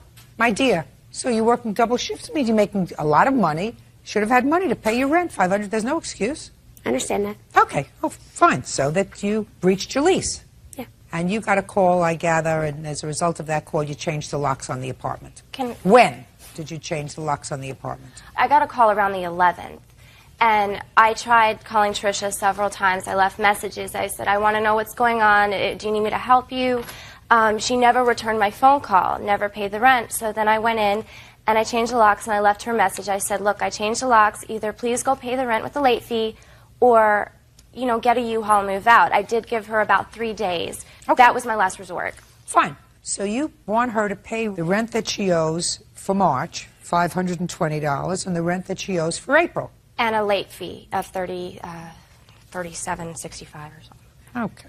Now, you also wanted to pay for some damage. What kind of damage? Well, I had a pet when I lived there. I paid a deposit, and he did cause some damage. I do have a bill here of what I paid out of my pocket. I don't expect the whole deposit back, but she did get a dog without my permission, a puppy. Then let's not play. Okay. Well, the damage is people vandalized the door. They they stuck condoms all over the door. And they sprayed it with a fire extinguisher. She had a little ashtray outside the door. Plus, when she left, there were cigarette burns in the carpet, and I had to clean the entire apartment. And out of the $200, they charged me $140. Okay, not a big deal. Yeah. Not the 2 months' rent that you want, which is $1,040. Okay, so now you have a counterclaim. I'll hear you. Can I speak on what she's referring to, damages and stuff? If you want to. I'm not really Okay, seriously I was dog sitting. The dog stayed in a crate. Didn't go out whatsoever. Took it to doggy daycare so that I knew it would be in safe hands when I was at work. So it didn't do as much as damages than she expected. She's not talking about a lot of money. Okay, I understand that. But the condoms and the fire extinguisher blown in the door were under resort of her friends. She had an ex-boyfriend would come over late night. They would knock on the door. Came in one time. Woke me up because he's... I'm not considering damages to the door. I'm not, quite frankly, interested in condoms on the door and writing on the door. I'm not interested. You're talking about $100. She's going to deal with it. She wants $1,040 for the months of March and April, and you want her to pay you $700, $800 because she wrongfully evicted you. So let me hear your case. Countersuing for lost wages. What lost wages of when she made me move out. I had received a call at work. I have time cards. I have a statement. Everything that day, she said, you have to leave. I went up to the office on the 13th to tell them that I'm moving out. I'm willing to pay rent and stuff. They called her to let her know. She freaked out, changed locks on me, called me at my work on my cell phone, told me that you better get your crap out. You will have 15 minutes and police supervision. So I freaked out. I have to go get my stuff. This is the stuff I've been earning since I was 17. So I'm not going to let it be gone. I'm not going to let it disappear. I absolutely agree with you. Your Honor. Shh. Sorry. So, and that's lost wages, punitive damages, and emotional distress. I've known this girl forever. Known her for a long time. She put me through a lot of stuff. I'm a great friend, okay? I will be there for you any time of the week, any day of the month, whatever. She would call me certain occasions, and it just stressed me out, freaked me out. Listen to me. I'm not your therapist. Oh, I understand that. I'm not your therapist. I want to know what your counterclaim is for. You can't tell me it's for emotional distress because I'm a better friend than she is. We don't maintain a whole judicial system to hear that kind of nonsense. I understand. Judge Judy continues in a moment. Gajowski says former tenant Patricia Carlson owes for rent and damage to her apartment. Patricia says Nikki kicked her out, so she's not paying. So tell me what you want. I want money back from moving abruptly, going to get a U-Haul to move my stuff. I had to pay some people to move. I had to pay people to let me live in their house because I was living on the streets. You know, I didn't know where to go. Where does your family live? Probably about a half an hour to an hour away. Don't they like you? We get along once in a while. So temporarily, instead of living in the street, why couldn't you go and live with your family? Because my car, it's not that mobile. I have to go back to work, and I don't want to go back to work an so hour. So are you living at the street right near your job? Do what now? Were you living in the street right near your job? No. You picked another street? No, I had to inconvenience another friend to let me move in. You said you were living in the street. So basically, I could have been living on the street. No, that's not what you said. You said I was living on the street. I would just want to know which street you were living on. Or whether I was getting high theater here. Listen, you did the wrong thing. You sublet an apartment and you blew off your rent. And she tried to call you a couple of times and you didn't respond to her call because you were very busy working 2 shifts and you didn't have time to take a check, put it in an envelope, put a stamp on it, and put it in the mailbox. Wrong. Grow up. Be a big girl. You signed a lease. Your lease was to pay the rent at the appropriate time. You didn't do that. She may have been a little overzealous when she said, listen, you got to get your stuff out of there in 15 minutes, if that's in fact what she said. Bottom line is, she wasn't going to support you while you weren't paying rent. That's unreasonable. Pay the money you owe it, $1,040. Judgment for the plaintiff, your counterclaim's dismissed. Parties are excused. You may step out. She became vain. I don't know what she's talking about being vain. Her just being totally into herself. You know, I'm not all about that stuff. Don't care about other people other than her. This is a girl that needs to grow up. And I can do that. Get a life. I don't know, I'm not going to be into that drama anymore. And quit living the trashy life that she's living. Vain as hell. Account manager Fred Grande is suing the mother of his child, 25-year-old waitress Mariam Wahab, for the return of an engagement ring. Mariam claims the ring was a birthday gift. Quiet in the courtroom, please. Yeah, this is case number 60 on the calendar in the matter of Grande versus Wahab. Parties have been sworn in. You may be seated. Gentlemen, have seats. Mr. Grande, you want the engagement ring back, and the defendant says it was not an engagement ring but a birthday Christmas present, right? That's correct. Can I see the receipt for the ring?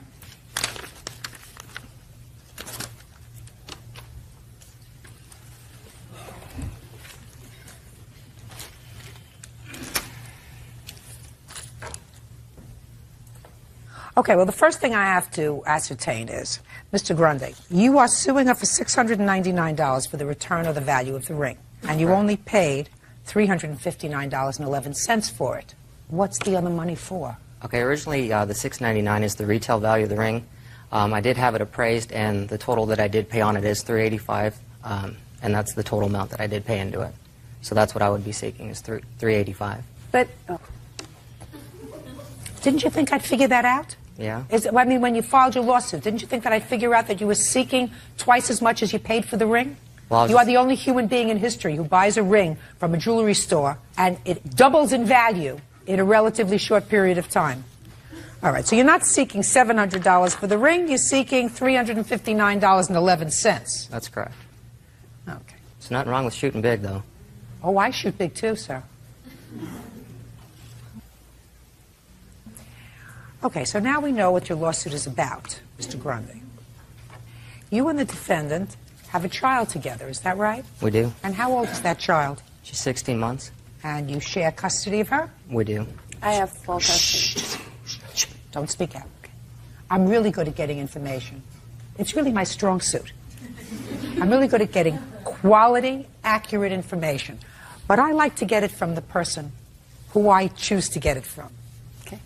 Do you have joint custody, sir? She has sole custody. I have joint legal custody, though. Okay, so she has sole physical custody. She takes care of all the problems, and you can say, I have joint legal custody. Somewhat. See, I told you I shoot big. So you had a long-term relationship with her? Yeah, over 2 years. Oh, lifetime. And in the 2 years that you were together, you managed to have a relationship, have a baby, and separate. Is that right? Correct. And since I assume, Mr. Grande, that you have been to court, if you have joint legal custody, despite the fact that she has physical custody, I also assume that there is a support order. There is. And how much is the support order? It's for $337 a month, but right now I'm currently paying $500. Well, $337 a month is the support order, and if you're paying $500, there must have been some arrears. Correct. Which means that you weren't paying for a while. Not necessarily, no. Well, that's what arrears are, sir. Arrears are fixed by the court. Correct. If, for a period of time, you are not paying support. Don't you think that they put me here for a reason? Oh, I understand. You think that I was a go-go dancer before I got this job? I was not. I was a judge in the family court. Arrears are when you don't pay support. They fix on and they tack on an additional amount for that period of time that you didn't pay support. It's not from lack of payment, though. We originally went to court in June, and she felt that the $250 wasn't sufficient, so then we didn't get to court and finalize until September. So Just a minute. She felt what $250 wasn't sufficient? Originally, the support order was set at $250, and she didn't fill that. Okay. So originally, a court set child support at $250, or you were paying it voluntarily? It hadn't been set in any decree yet. Fine. So you were giving her voluntarily, according to you, $250 a month. She didn't get any money until September, until the final decree was established. Now, the final decree was what? $337? Correct. Well, you just said to me they felt that $250 wasn't enough. It was for back payments, $337 times all the months since the original court date of June. So that's why I was, from the start, I was $1,400. What was this $250 that you were talking to me about, Mr. Grande? That's what our lawyers had come to agreement, and we thought that's what the amount should have been set at. Mr. Grande, is what you're telling me from the time you and the defendant separated until the time the court fixed an order of support, you were not paying any money? No. So, what I said to you was, your support order is $337, and because you were dingling around, they added another amount to cover the arrears for when you weren't paying any money. And you are to respond, yes, ma'am. Okay. No. Yes, ma'am. Now, how long was it that you were separated, Mr. Grande, before the court set an order of support? She moved out in February 2002.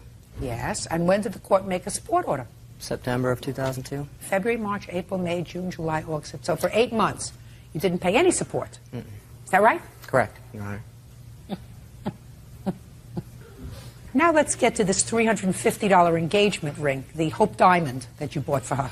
Can I see the ring? Mm-hmm.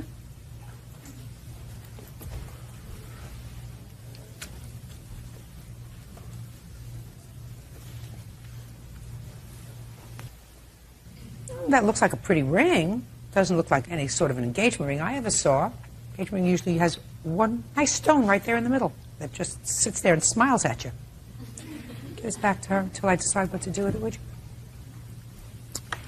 When's your birthday? December 18th.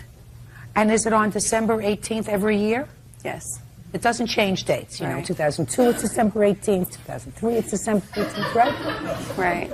So, Mr. Grande, you're going to explain to me, sir, how serendipitously, that means just by accident, sort of, you purchased this ring at the jewelry store on December 18th, 2002.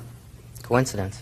Coincidence. Mm-hmm. Judge Judy continues in a moment. He says his ex-fiancée, Mariam Wahab, owes for the return of an engagement ring. Mariam says the ring was a birthday gift. Tell me what happened when you gave her the ring in December of 2000, December 18th, 2002, or whenever you gave it It's to not her. when I gave it to her, but I'll explain When did you it to give you. it to her? I took myself, her mother, her brother, and his wife, and my mother out to dinner, and that's when I presented the ring to her. Explain to me how you did that. Well, we sat down before we got the food. I opened the case, showed it to her, and I said, "Will you marry me?" I didn't say happy birthday. I didn't say Merry Christmas. I said, "Will you marry me?" And what did she say? Well, of course, she said yes. I would have thought twice. If she said no, she wouldn't be wearing the ring, right? Okay. Okay, good. So that's how it happened. Correct. And that was on what date, sir? I would say it was about December 20th. And you remember that distinctly? I know it was remember, after her no, birthday, you yes. remember, no, do you remember distinctly exactly how it happened? Because Yes, I do. we're not talking so long ago, right? No. So you remember that day and that dinner clearly, I do. and you would remember something that happened the day before also clearly. Is that right? I would. Your daughter wasn't born yet, is that right? She wasn't. But the defendant was pregnant at the time. She was due very soon. So she was very pregnant at Sure. the time. So it was an exciting time. You would remember that time. What did you get for the defendant for her birthday, December of 2002, 2 days before you gave her the ring? I believe it was some clothes. No, you're not to believe. I'm going to give you a minute to just sit back and think about it. Her birthday, your girlfriend, who's very pregnant, going to have your baby, who you love desperately, who you had bought a ring for 2 days before you gave it to her, is celebrating a birthday on December 18th. And birthdays are really important when you have a new relationship, so you wouldn't think of not getting her something for her birthday. Correct. So now I want you to think really hard and tell me what you bought her for her birthday. Think hard. Why don't you put on your thinking cap? I believe hard. it was a sweater and an outfit. Was it a maternity sweater or a regular sweater? It was a regular sweater. Was it a maternity outfit or a regular outfit? It was a regular. Was it a daytime outfit or an evening outfit? Daytime. Well, I know what you're getting at. I do. You do? I do. I Then think if you do, then why don't you just, instead of lying... Well, because if... No, listen to me. Instead of lying and making things up as you're going, why don't you just say, quite frankly, Judge, I don't remember. I'm sure I bought her a birthday present on her birthday, but quite frankly, I don't remember, instead of standing there like a jerk and making things up. I don't think that's the case. What do you mean you don't think that's the case? You don't think that I know that you just stood there and made up the fact that you got bought her her a a sweater sweater. and an outfit for her birthday? I was planning on giving her the ring around her birthday and before Christmas. It's not like I was making the best money, at that time, so... Mr. Grande, don't regardless. you understand what I just said to you? I said that you lied when you just told me that you got her a sweater and an outfit for her birthday, when in fact you just told me now that you got her nothing else because you were planning on giving her a ring around her birthday. And I said to you, don't stand there and make things up as you're going along because it makes you look ridiculous. Do you want to explain to me how you got this ring? Yes, it was on my birthday. December 18th. We went to dinner that night on my birthday. It was my mom, his mom, my brother, his girlfriend. And he didn't give it to me where anybody else could see it. He like handed me the box under the table and didn't say anything. He never asked me to marry him. Nothing like that. And I took it and then I brought it above the table and I showed everybody else and that was it. Okay. And he gave me the receipt to go get it sized. That's how you have the receipt? Right. Okay. When did you separate? February 18th. It was 2003. It was after I had the baby. She was like 2 months old. And when for the first time did he ask you for the ring back? He sent me an email probably around December. I'm not sure of the month, but it was a while ago. Can I see? Is that the email? May I have it, please? And he asked me for That's her it back. response. It's kind of colorful language, so I can take it. Now, when did you separate, Mr. Grande? she moved out in February February of what year? 2003. And this was sent on February 2004, a year later. Mm-hmm. And this was after you had been in court, is that right? Because I Correct. see you've got lawyers here. Mm-hmm. So after you were taken to court and you were given a support order in the amount of $500 a month, which includes arrears, we got this. Is that right? Correct. Too bad. They didn't address I have that. to make There's a lot of things they determination. didn't- I'm speaking. I have to make a determination whether the ring that you gave her a year and a half ago was a birthday present or an engagement present. So let's try to look at certain objective data. A, we had a relationship that had come to a point when there was going to be a permanent commitment because you had a child together. B, I find that it was not serendipitous that this ring was purchased on the day of her birthday, and I believe her and not you that it was the 18th of December when the family went out to dinner to celebrate her birthday, and not you taking the family out to dinner to present her with an engagement ring. When it was presented to her, it was just given to her exactly as she said as it was given to her, which is under the table. Under the table. Here it is. She took it out and showed it to everybody. We hadn't. I find that, No. furthermore, if it walks like a duck and talks like a duck and quacks like a duck, it's a duck. It doesn't look like an engagement ring. It looks like a ring. Judge, we had an engagement party. This is important, though. I'm speaking. Do I have a chance when you're done? No. You had your chance. She had her chance. Now I'm ruling. Now you have There to be was an quiet. engagement party now in you have Virginia. to be quiet. Do you understand? Now you have to be quiet.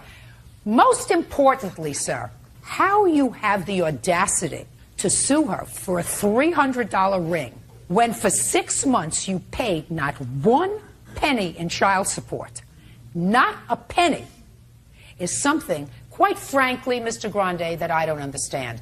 And your demand for the engagement ring back, engagement ring is in quotes, made a year after you separated at a time when she was taking you to court for support is outrageous. And before I would come to court, when I had committed an outrageous act to seek the return of a $300 ring, I would take a good stiff drink and think twice about where my morals are. Your case is dismissed, Mr. Grande. Thank you very much.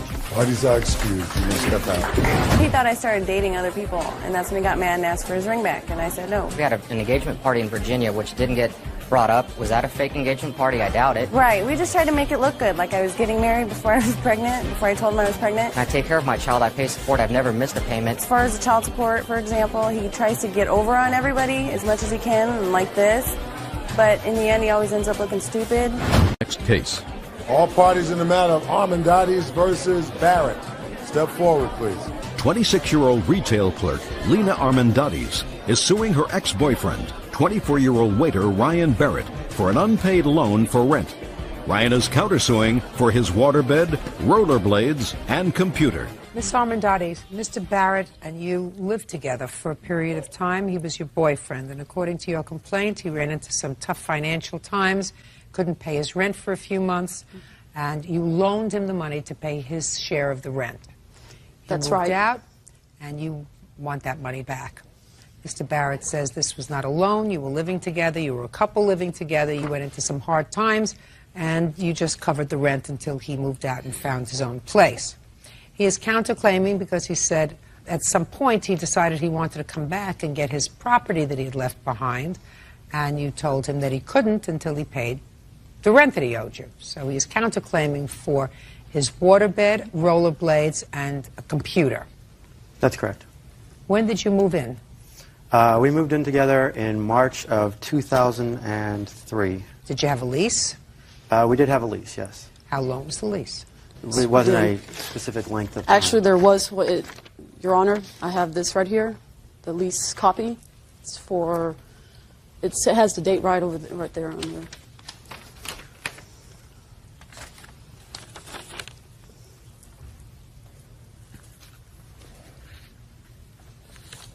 Could you show this to the defendant, please? Ask him if that's his signature.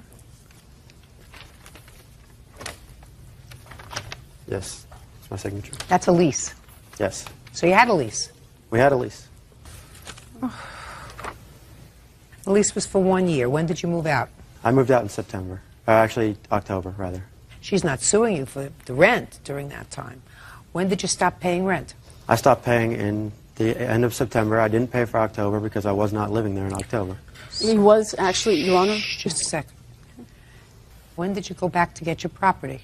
I tried to go back and get my property several times, and every time... According to your answer, you say that you went back in December. The first time was not in December. The first time was in October, and then again in November. Okay, in October, did you take any property with you? I took some property, the stuff that I could fit inside of a small car. Then you went back again in November. Right. What happened in November when you went back? There was nobody there. And then, according to you, you went back in December. Right. Did you tell her why you were coming back? Yes. And what did she say to you? She said that she would agree to talk to me. And we went to talk. And then she started insulting me. So I left. And when I came back again, I called her again on the way back to the house. And I said, I'm coming for my stuff right now. She said no. I could not have my stuff. You want to tell me why you moved out? I moved out because we broke up and she told me to get out. Is that right? That is right, but the thing what happened is I was going to let him stay there, you know, until he got himself together and got, you know, money and everything. But I just could not deal with that because, you know, I know it's not very relevant to it, but, you know, the relationship was over. It was very hard to be there. So you were happy that he left? Well, yes, I was, because I could not take it anymore.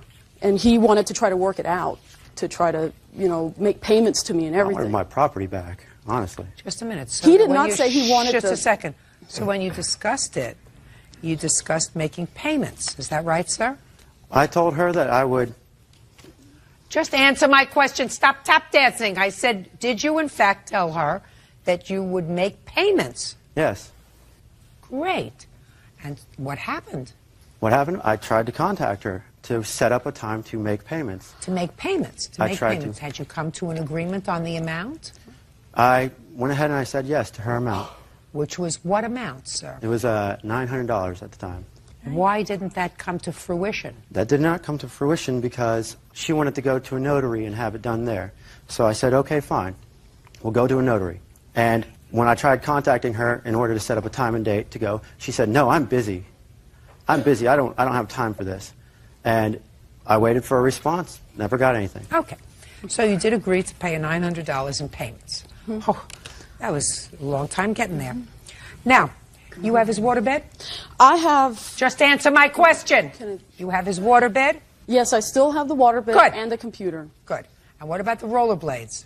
I never saw any rollerblades. He never told me he wanted the rollerblades. He just said the waterbed and the computer. Now, when do you want to go and pick them up? I'd be willing to go pick them up at any time. Fine. 5 days from today, you can go in the company of a peace officer. I will prepare an order that you may pick up your waterbed and your computer. That takes care of your counterclaim. That wasn't the only stuff on his counterclaim. I didn't ask you a thing. It's the only thing that I see on his counterclaim. His waterbed and his computer. She does not have his rollerblades. And as far as the plaintiff's claim is concerned, the defendant finally acknowledges that he owed the plaintiff $900. He was in agreement to make payments on that amount to her. Judgment for the plaintiff in the amount of $900. Thank you very much. Parties are excused. You may step out. He is just very irresponsible and very immature and did not want to live up to his responsibility for what he owed me. He was completely nuts, so... I know he was already messing around before we broke up. I hope I never see her again. I'm very glad. I am so glad it's over. Once he gets that stuff out, that is it. Correct. Court come to order. All rise. Have a seat, please. Case number 2030, Gordon versus Jackson Smith. Thank you. You're welcome. Miss Gordon, you're a wedding planner. Yes. You called her to plan a wedding that you were having in Las Vegas. Yes. It's your husband? Yes. The wedding was scheduled for what date? April 30th of 22. Your lawsuit against the defendants is for the balance of a fee that you say is due and owing to you. Ms. Jackson and Mr. Smith are counterclaiming for a whole bunch of things. They said that not only didn't they get everything that they paid for, that you selected the venue, and they were ejected from the venue because they weren't allowed to have a wedding there or serve liquor. So what was your fee that you quoted the defendants, and how much of that fee did they pay? My fee for planning the wedding was $4,000. And that $4,000, was that fee reduced to a contract? Yes, it was. I'd like to see it. Okay.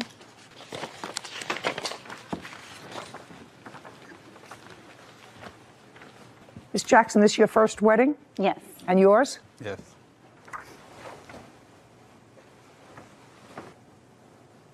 Okay, your total fee was $4,000 and a deposit of $2,000. Did they give you a deposit? Yes. Okay, so they signed an agreement to pay you $4,000. How much did they pay you in total? In total, for our planning fee, they paid No, in total, how much did they pay your company?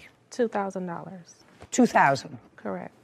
So how our company is set up is we're set up as an affordable payment plan for a wedding. So we set up our clients on a payment plan. So they also pay the expenses of all of their wedding through us. So you have to send them an invoice for what it was that you spent for the vendors. Correct. Okay. And then also the default of that contract states that if they miss payments, they have breached the contract. That's why we're here. Each of you is accusing the other of breaching this agreement. You say that they didn't finish paying you what they owed you, and they say you didn't furnish the services to them that they signed up for the wedding. They gave you $2,000, and the wedding was supposed to be held where? The banquet hall. Did you send them a deposit? No, because at that time she had not paid enough money. Just a second. The answer is no. You had not sent them a deposit. No. Had they sent you the deposit of $2,000? They sent me the deposit for our planning fee, yes. I'm talking about for your planning fee, $2,000. Yes. And how much was the deposit for? 50% of $16,000, which was $8,000. And where is the invoice for that you sent them? I don't have that invoice because she was not able to secure the venue. I read it. And from what I read in your complaint, the original venue that you secured, according to you, was rendered unavailable. That venue because she could not keep up with the payments and did not submit money for a deposit. The second venue was the R&R Event Center. That venue she lost because a pipe broke in the venue. Okay, just a second. R&R Event Center. And when was that taken? That was booked on March 11, 2022. And I do have the invoice for that. And how much was it? $2,250. Okay, that's much better than $8,000. Okay. Did she put in a deposit? Deposit was made from the monthly payments that she makes towards her wedding. Show me invoices that you sent her every month. Yes, I have that. Well, I'd like to see them. This is the statement of the account. It lists all the invoices that she was sent on a monthly basis. So she paid you the $20,000 that was invoiced. Her wedding cost a total of $23,600. No, that's not what I said. Opening balance was zero. Invoice $20,451.57. Paid $19,356.57. That's what this says. Uncross your arms. Correct. No, that's okay. That's so correct. She paid for everything. Now. No, she didn't pay for everything because, as I just stated, her wedding cost a total of $23,651. Let's go back to, because I see that we're not getting anywhere. Before her wedding, before anything happened, before she said, I do, and before he says, I take you, she paid practically $20,000, which was your original estimate and her budget for the wedding. There's a second. That's either a yes or a no.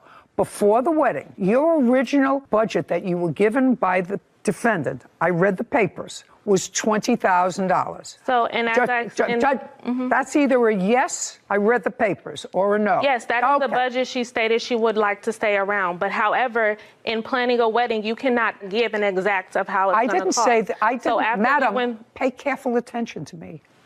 I've made 16 weddings. I've had 16 event planners. I know exactly how it works, and I know exactly that you can't always predict to the $100 or $50 or sometimes $500 how much more the wedding is going to cost.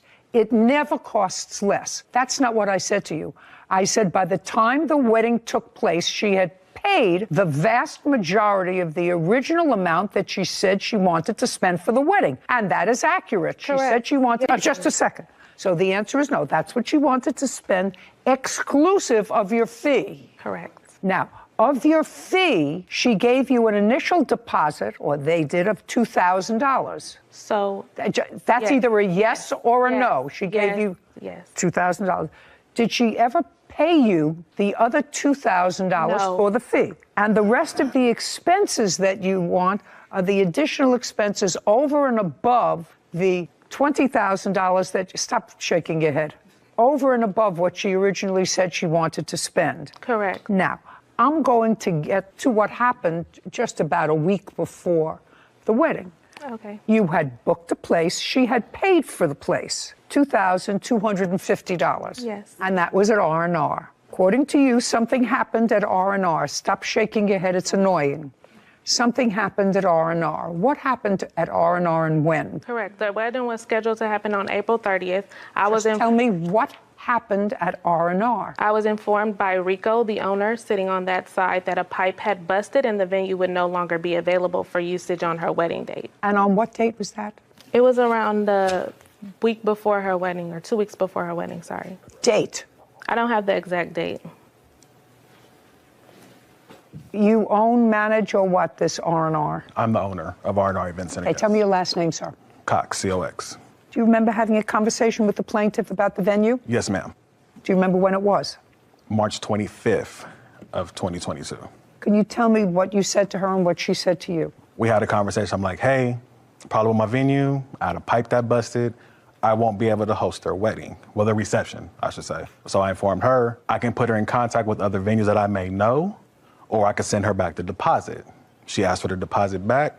I sent the deposit back probably within the hour. How much was the deposit? $2,250? No, ma'am. How much was it?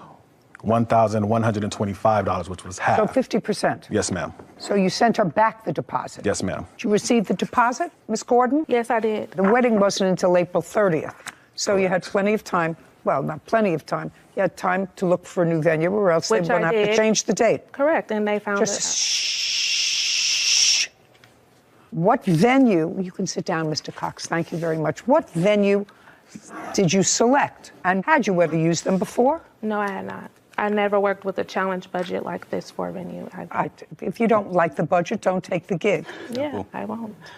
And that's where the reception was held. But that venue was not allowed to have this kind of party. I was not aware of that until the day of the wedding. That's your problem. The entire time. The wedding was not closed until after the wedding had already ended. So they used the venue regardless. Okay. Miss Gordon, it's your job as the event planner, which is what I don't understand you being here. It's your job as the event planner. They don't live in Las Vegas. That's your job to ensure that the place that you select is a venue that's capable of performing the duties that you outlined in your contract, which means they serve food, they're allowed to serve liquor, they're allowed to dance, they're allowed to host an event of how many people? It was supposed to be 120, but all of my guests didn't get their invitation. So. Okay, so over 100 people. Your Honor, it wasn't that they were not allowed to have the wedding there. They were allowed to have the wedding there. What they were not allowed to do was the business was not allowed to operate after a certain time, and that is what the business owner produced to us. Just a second.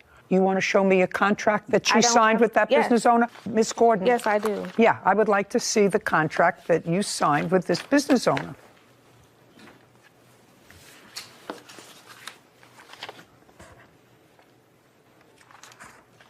Sarah, just for my own information, would you look up this venue, please? Tell me what you find.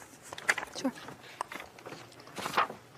Miss Gordon, this space was a little less money than the previous space that you had selected. Correct.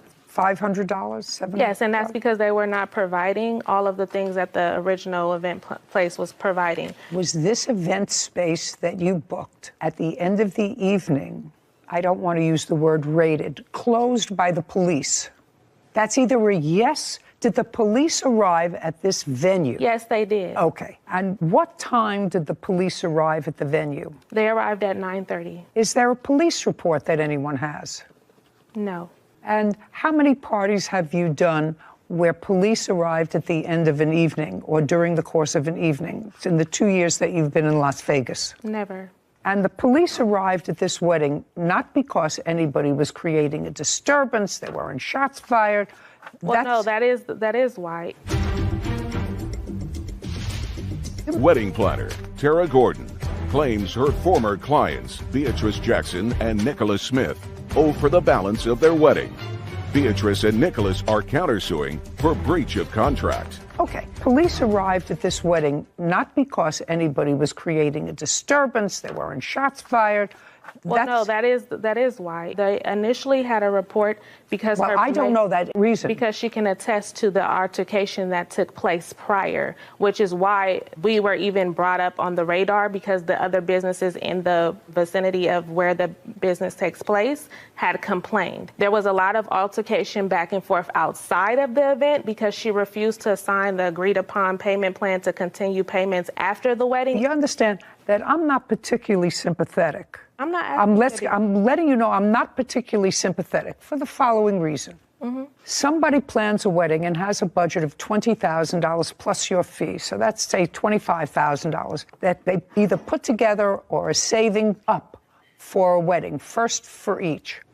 A week before the wedding, something happens with the venue where the wedding could not be held at the venue of their choice. They're relying on an out-of-state wedding planner, that's you, to find a legitimate venue that is licensed to have an event. When they get to Las Vegas on the date of the wedding, you present them with a new contract. No, that is not true. That well, is when where did you have it incorrect. Just a second. When did you give them? Because you said that the problem, which caused the police to come. Just a second. I don't understand. Before I selected the very last venue, she was on FaceTime with me, looking at the venue with me, because I informed her I've never worked with this venue. I don't know anything about the venue. I told her that the best thing for her is to postpone her wedding. She was already behind in payments. This is her third venue. Just a second, she paid you almost the entire $20,000. She paid it in March. In March. Doesn't matter. She paid you almost the entire 30 days before her wedding. That's what you're not hearing. I'm not looking at you.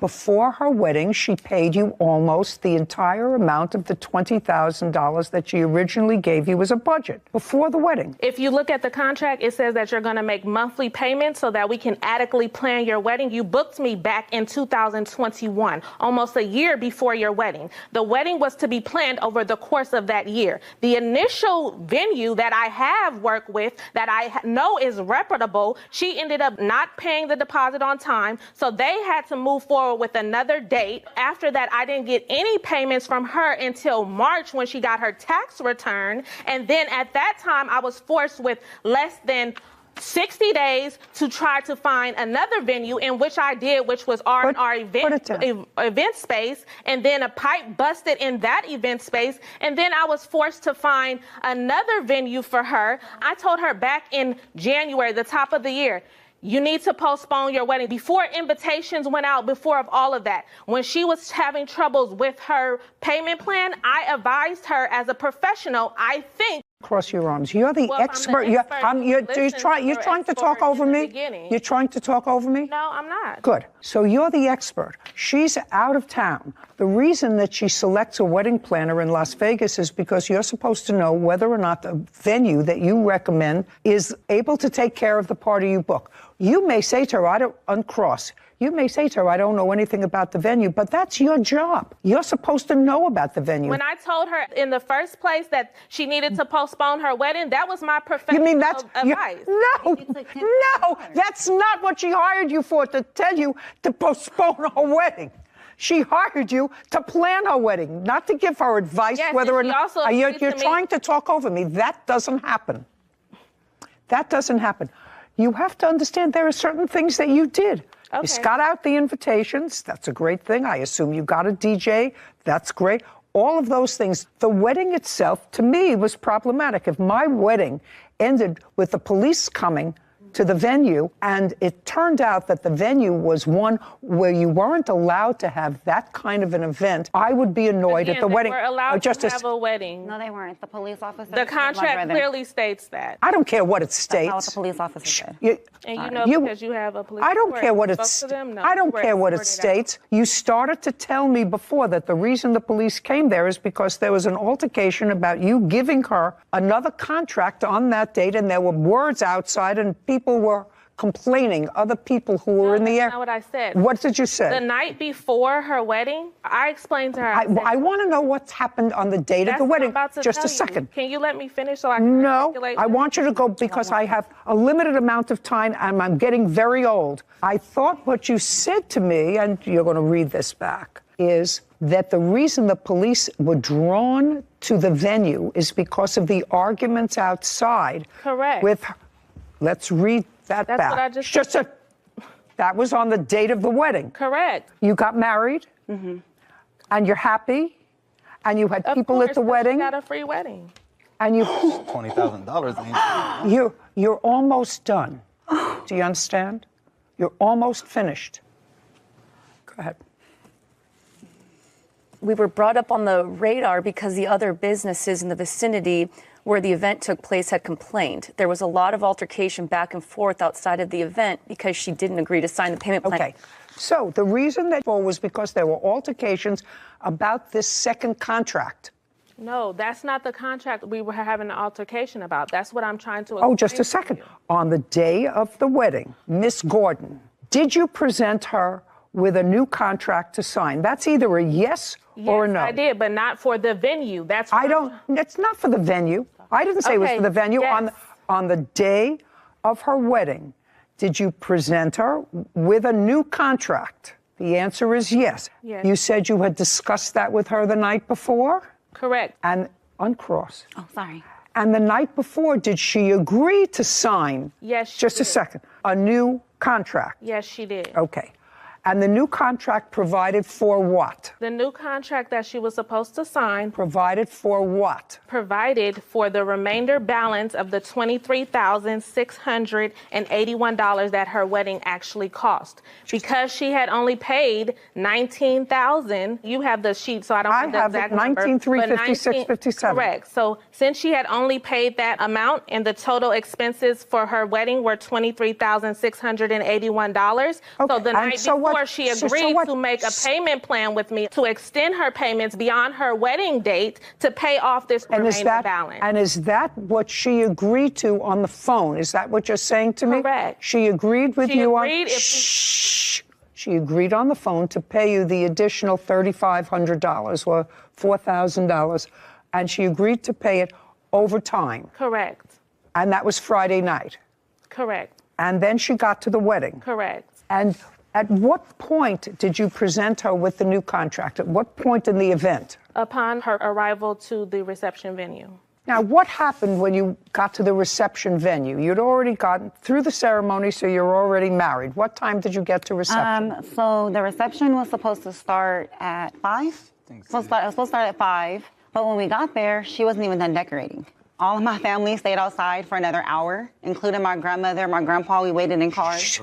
Okay. I said it was supposed to start at 5. At 5. This venue that I have here someplace, you have it? I think it was supposed to start at 5:30 and end at 10:30 per the contract. Okay. Thank you. Was it supposed to start at 5:30? Yes. What happened at 5:30, Miss Gordon? I presented her with the contract, and then she refused to sign it. Her guests were waiting outside because she was refusing to sign it. When she refused to sign it, because our agreement was she was going to sign the agreement before we started the reception. When she said that she did not want to start the reception, I responded and I said, we will pack all of this up and my staff and I will leave because now we're not being paid for our services. What time did the police arrive? I spent $20,000 for a wedding, and my evening ended by the police having my guests leave. Furious.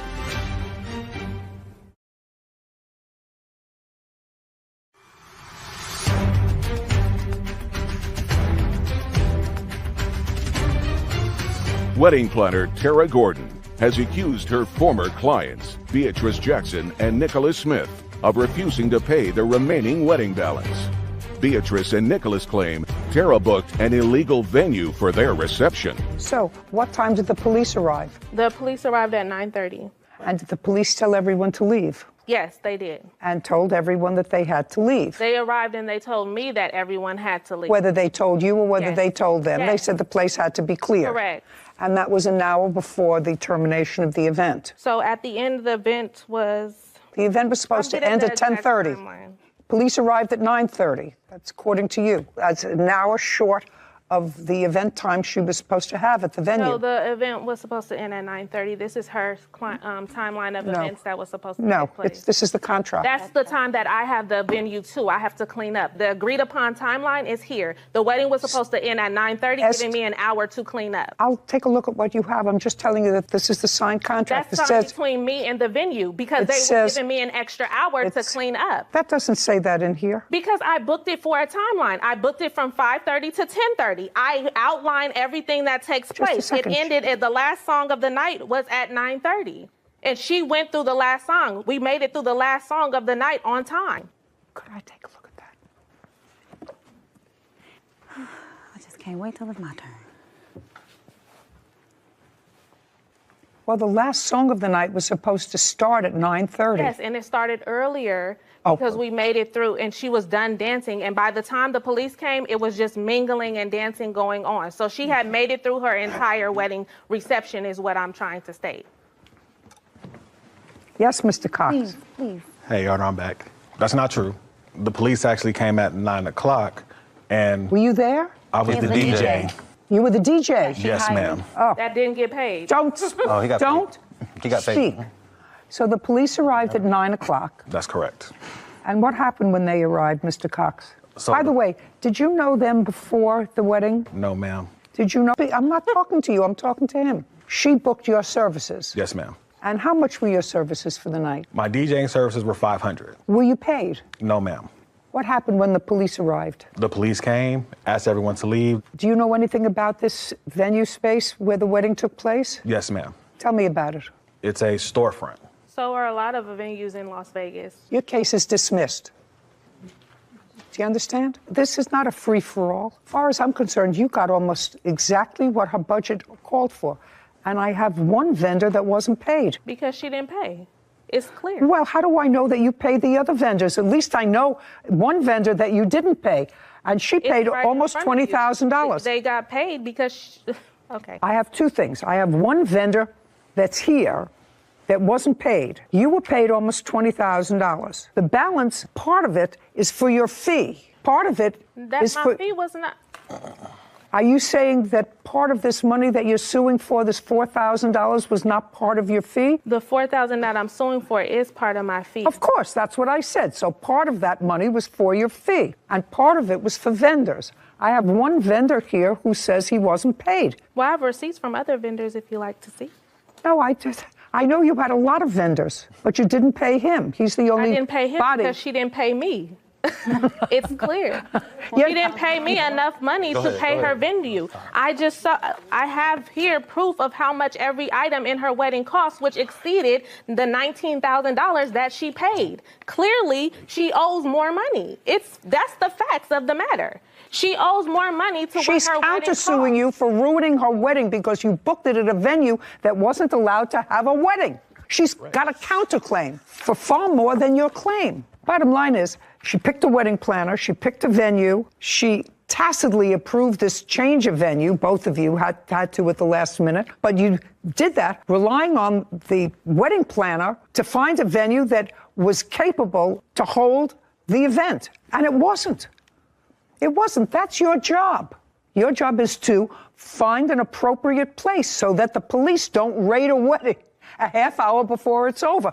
That's not the way a wedding is supposed to end.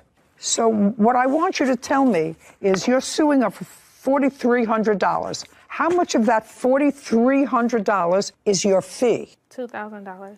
And you didn't pay him? No. So that's 24 minus 500. You didn't pay him because you have to pay him. I pay him. Part of He's it already was paid. to pay him. I'm deducting it. Okay. I'm not paying you for your fee. Okay. You booked the wrong space for your fee. So far, I have $18.25. Other than the DJ, who else didn't you pay? Mr. Cox, could you stand up, please? You seem to want to tell me something, and since you didn't know either one of these parties, I'm going to let you tell me. Do you know any other vendor other than you who wasn't paid? The bartender also was not paid. Bartender. That's correct. Which is his wife. That's correct. I don't care if it was his wife or not, it was the bartender. Right, but what I'm saying was the bar was included. How much were you supposed to pay the bartender? The bar and the bartender came with him. He offered to do the bar and to DJ because his pipe busted. So what I'm saying is, he said, I'll bring my bar and I'll do a cash bar, meaning that's because a bar you can't have for $500. So right, we'll do a cash bar. Correct. Did you do a cash bar? Yes, ma'am, I did. Okay. So you made some money off the cash bar? Yes, ma'am. Yes, of course. Got it. Now you can sit. So what you paid him was $500 for both. And $150 for the bar. $650 total. That's what he charged them outside of the wedding. This is a very easy case for me. You were paid almost $20,000. I wasn't paid anything. I was paid $2,000. And I would feel doubly furious if on the day of my wedding, as a new bride of an hour, the event planner said to me, you can't go in unless you sign this contract, modifying our first contract. The contract was not to modify. Your case is dismissed. We're done. Okay. This court is adjourned. So you counterclaim. There are some things that I realized that, I could have done better. Basically, 10 days before the wedding, add additional $4,000 on top of $20,000. That never happened. It was just her way of just trying to come up on more money, in my opinion. At the end of the day, she had got her wedding. I'm actually sometimes surprised at professionals like this woman, who is an event planner, has a reputation. She was almost fully compensated for this event. And the wedding was, if it were my wedding, I would say, it's ruined by having a police shut it down. We had a wedding a month ago. Mm-hmm. What would you think if the police? You would not be happy if you paid any amount of money to a professional and had that happen. I really thought it was outrageous. The whole thing was just tacky, waiting outside the venue when she got there from the ceremony, and before she could go in, she had to sign the contract. That's really not what you do as a professional. Bad business. Bad business. Suing her trainer, Dylan Bensloff, for an unpaid loan. Ms. Hickman, your case is relatively simple. You claim that you made a loan to the defendant, who was your personal trainer, when he said he was in a financial bind and he needed rent money, and he made the loan. And he paid some. His wife paid some. Correct. He made a couple of payments, but there is still a substantial balance. Correct. Mr. Zenslav said that this was not a loan, but prepayment for his training services, and that you sort of backed out of the training/nutrition program. So that's your problem. You lose your money. That's your defense, right? Yes. Just curious, before I get started with this case, how much do you get per hour for personal training? No, don't look over there. I want you to know that I know all about this. Everybody that I know except me has a personal trainer. I work out every day. I don't take instruction well, so I don't have a personal trainer. I have a husband who had a personal trainer. All my friends have personal trainers. So now I want you to answer my question, unless there's something extraordinary about you, which there is not. How much do you get per hour for personal training? $75.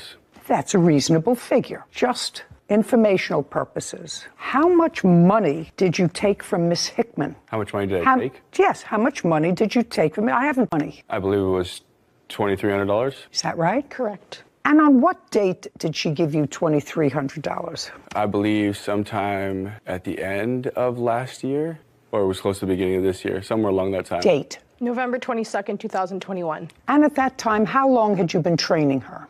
Since when? When did you start with her as a client? I think like the beginning of summer last year. So I'd say... Date?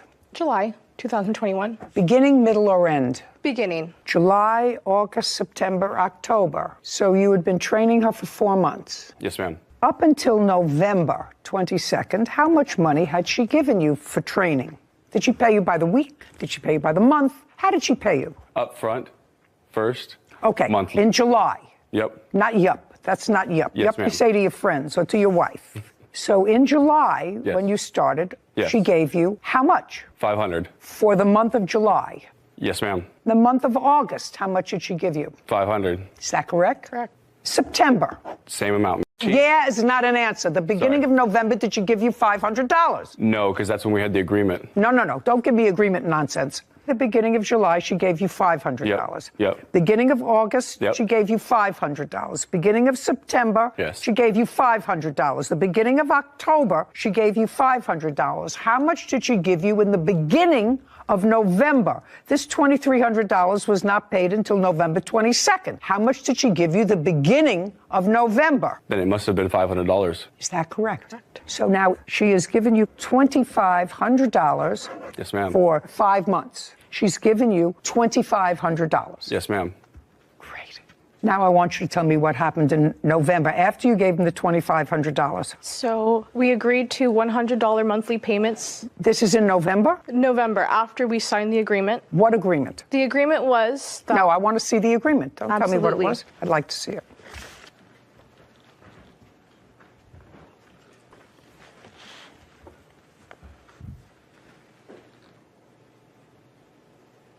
Who wrote this? I did. Well, I don't actually understand it. It says, I, Mr. Venzloff, hereby accept $2,300 from my client workouts, in-person training, check-ins, and virtual check-ins from November 22nd, 2021 to May 15th, or 1 month of training and payment plans of no less than $100 a month starting 12/22/21. I agree to pay back the full amount in 12 months. I actually don't understand what that means, because you agreed to pay back the full amount in 12 months by paying her no less than $100 a month starting December 2021. First part says you're accepting this $2,300 from your client in trade and paid in advance for training, but that you will pay her $100 a month and be finished paying her in 12 months by 11/22/2022.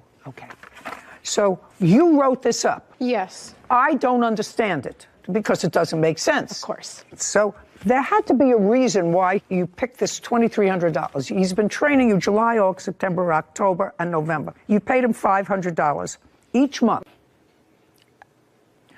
All of a sudden, there's $2,300. Tell me how the $2,300 came about. So over the course of those months, we became good friends. I see him 3 times a week. We get to know each other, talk, open up, and we're very friendly with each other. He opened up about me about having financial hardships. No, he'd opened up. He said to you. Yeah, he said to me, I need to borrow $2,300. And you said to him? Why can't you ask anybody else? And he said to you? His girlfriend's father, if he were to ask him, he would pry and find out that he was addicted to cocaine. That's what he told you? Correct. And what did you say to him? Oh, okay. So if I give you this money, we're going to write an agreement to cover me in case you don't pay me back. And what did he say? Okay. And that day on November 22nd, we wrote out the agreement. You wrote the agreement? Absolutely. I wrote it down, and he gave me a photo of his driver's license that day. And you have a copy of that driver's license? I do have a photo on my phone, yes. I'd like to see it. Of course.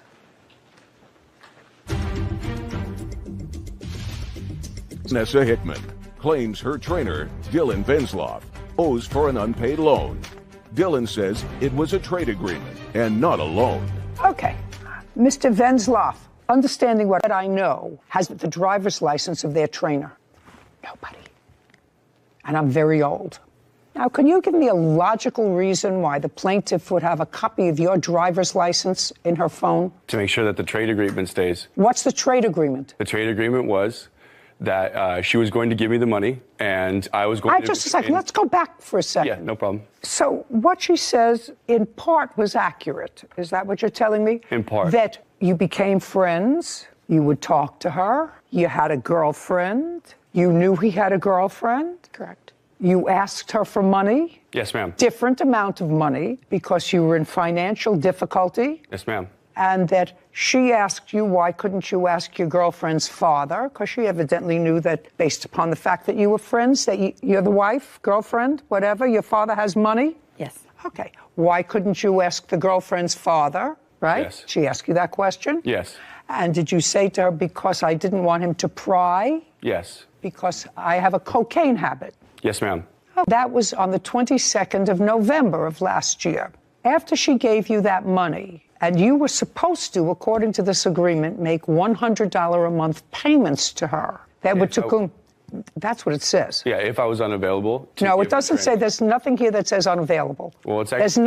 There's nothing, that's why I don't understand this agreement. Yeah. You see, not yet. That's why I don't understand this agreement, because one talks about training and workouts, and one talks about you agreeing to pay her back within 12 months at no less than $100 a month. So it doesn't make any sense. So now I have to figure out what it was that really happened. Do you understand? Yes, ma'am. Okay. So this paper says something about $100 a month. Now, did you ever give her $100 a month? Yes, for a month. In what months did you give her $100 a month? I think it was the first 3 months. And you gave it to her how? Via Venmo. Did he give you the first 3 months? He gave me the last 2 months, and his wife paid me the first month. That would be you? Yes. Stand up, please. Tell me your last name. Venzloff. When did you find out that your husband had taken money from the plaintiff? When she had sent me a message on Instagram asking for me to send her money that he was late on a payment. And that was in what month? I believe mid-January she messaged me. January of 2022. He questioned. I don't believe so, no. He had not. Well, that's what it sounded like. You didn't know about it because the first you heard about it was when she sent you a message. So he had not told you that he took money from her before. Now, when you found out, you confronted him about this, did you take money from the plaintiff? I did. And what did he tell you? He told me that he had to pay for rent that month. Were you living together? We were already married. Were you working? I was. So you were working, and he was working. He was making money. So if you're the wife, you say, what do you mean? We need money for rent. I'm working. You're working. What's it all about? Did you know he had a drug problem? That was when I found out. Okay. Well, that's a fair question. I like the honesty. Did you have discussions with him about that? Yes. Did he go into rehab? Yes. Great. When did he go into rehab? He went for a week in December into a detox, and then he went for a month this last June, I believe. Because he had a relapse? Yes. How long was it in June? 30 days. During December and June, had he ever been arrested? No. So he did this voluntarily? Yes. Good for you. Thank you. He knows he owes her that money. She was doing a good thing. She was being kind to him. And probably, ultimately, if he stays clean, saved his life. Mm-hmm. Reasonable, because but for that, you wouldn't have found out, you wouldn't have forced him to take some action. Is that what happened? Yes. Do you have a drug problem? I don't know. Does your father still not like him? They're best friends. They're best friends? Yes. Interesting. I'm absolutely shocked. Judgment for the plaintiff in the amount of $1,800. We're finished. This court is adjourned. I thought that she handled it very well. I didn't need to go over all the details. She did that all for me. Honestly, it was a trade agreement, which it clearly states in the first part, so I had the entire year. I don't think that he could have sent me the payments. I had to keep to either pay her back or train her, and she served me before the contract was even up. Crying and messaging him for it. I think court was where it needed to be settled. All she wanted was the money back, but I told her I was completely available. Then she moved out of the area. He's a great trainer, absolutely amazing trainer, hands down. Borrowing money, not the smartest decision. Well, I think he could have handled the situation differently, but I think he was trying to do his best to get us out of a sticky situation. I think it's about time to find someone else. I remember my law school days, and you know how important it is. I always say you should have a writing, mm-hmm. but you're supposed to have a writing that's clear. And I know that there's a rule of law that if a contract or an agreement mm-hmm. is ambiguous, that a third party can't figure out, fact finder can't figure out what the intent of the parties was. Was it a training agreement, mm-hmm. which is what he said, which is a lot of baloney? Was it a loan that you're allowed to go beyond that contract? Mm-hmm. So your experience in law school is much closer. I did just study this, so it's true that if a fully integrated agreement, meaning that it's clear, the meeting of the minds between parties is clear to a third-party fact finder, then usually outside evidence is not allowed because you clearly have what the meeting of the minds of the parties was. However, in a case like this, when it's more ambiguous or the terms are ambiguous or you're not quite clear what the meeting of the minds was for, a loan, like you said, or training, you're allowed to bring in outside evidence to gap fill those sort of ambiguous and to terms. figure out what the intent of the parties was. Exactly. So for that exact reason, but I can appreciate. And a stolen cat. Court come to order. All rise. Have a seat, everyone. Hello, Judge. Case number 2016, Pajaro versus Stratman. Mr. Perari, it is your claim that the defendant, who lived with you for a brief period of time, owes you money for a plane ticket and for her unauthorized use of your credit card. That's correct. I don't know what the defense is to this, except that I think her defense is that you were just stupid and she took advantage of you. No. I'm trying to figure it out. I'm actually trying to figure it out. But you met the defendant, according to you, on an online dating app and started a conversation with her on what date? So we met in March 2020 on a dating app for LGBTQ people. We started dating in March 2020. 4 months later, she moved in with me, which I know is not smart, but... July? Yes, in July 2020. And where had she been living? She had been living in Florida. And where do you live? I live in Seattle, Washington. Did you send her money for a plane ticket? How did she get to you? She had money herself at that time to cover the cost of moving. So she moved and it was her own funds that she used to move? Yeah, the swindling hadn't started yet. You must have had some substantial What is this? What is this look? I don't know what this look is. Oh, it's just the verbiage. Okay, well, let me go back and let me start with you, okay? Because there's only one theatrical person here in this room, and that's me. Do you understand? I do. Yes. I get paid the big bucks to be theatrical. Okay, so Miss Stratman, you lived in Miami. I was a video editor, but when COVID happened, everyone kind of lost their jobs. And what arrangements did you make with him when you were going to move in with him? He told me that if I gave up my life in Florida, I had a very lovely apartment, lots of friends. You had a lovely apartment, you had I nice gave up friends, everything to but go no and job. move to Seattle. Okay, so he said, move to Seattle and I'll take care of you. Yes. That's what you say in here. Yes. And that was in July of 2020. Yes. Is that about what you said to her? No. The reason she moved in, again, it was 4 months after we started dating, which normally... Had you seen her during those 4 months? We had Zoom. That's either yes or no. No. No, you had no physical contact with her? No. Okay. But because we were in lockdown and we were both pretty isolated, it made sense. Her lease was ending and things moved really fast between us, so we decided to try it together. Yeah. Okay. Was there any discussion about what she was going to do once she got to Seattle? Yeah. So as she stated, she was a freelance video editor, and she said she was going to potentially have more work in Seattle and continue to try and find gigs for that or find other employment, drive for Uber Eats. But she came to you and she wasn't working? She wasn't working, no. Okay. And the period, maybe 6, 7 months? Right, because of her. Did she ever work when she was with you? Not that I Just a second, I'm going to ask her. Did you ever have full-time gainful employment during the time that you lived with the plaintiff? I did not. I was not supposed to. I didn't ask you. I don't ask to be editorialized. I asked you, did you ever work full-time? No. Did you ever work part-time? No. Okay. Then there came a time, according to what I read in both of your papers, that he purchased a plane ticket for you to go back to Miami. That would be a yes. That is correct. You're right. And what month was that? That was in February of 2021. And tell me, in your own words, what you told him as to why you wanted to go to Miami, because he wasn't going with you. He was not going with me. Tell me what you told him as to why you needed to go to Miami. I told him that I needed to visit my sister. And does your sister live in Miami? Yes. Had you been there to visit her before? I had, yeah. While you were living with him? No. I didn't travel. So this was the first time you wanted to go and visit your sister? Yes. Okay, was there any specific reason that you gave him as to why you wanted to go visit your sister? She was sick and I wanted to be there. But did you tell him what she was sick with? Yeah, it was COVID. Does she live alone? At the time, yes. You know, this is not going to be easy. It's going to get harder. Now, the plaintiff seems like a relatively intelligent human being. hands off hips. If somebody I lived with say, I want to go and see, unless it was a young child, maybe don't have COVID, and this is 2021, I would say, well, why would you do that and put yourself at risk and then come back and put me at risk? Didn't you have that conversation? We didn't, Your Honor, no. It just didn't come up. I want to go take care of my sister because she has COVID? What about isolation? Didn't you ever hear about that? I did hear about that. I spent a lot Well, of what do you time think that means? Isolation means not traveling. No, isolation means you're not supposed to be around other people if you test positive for COVID.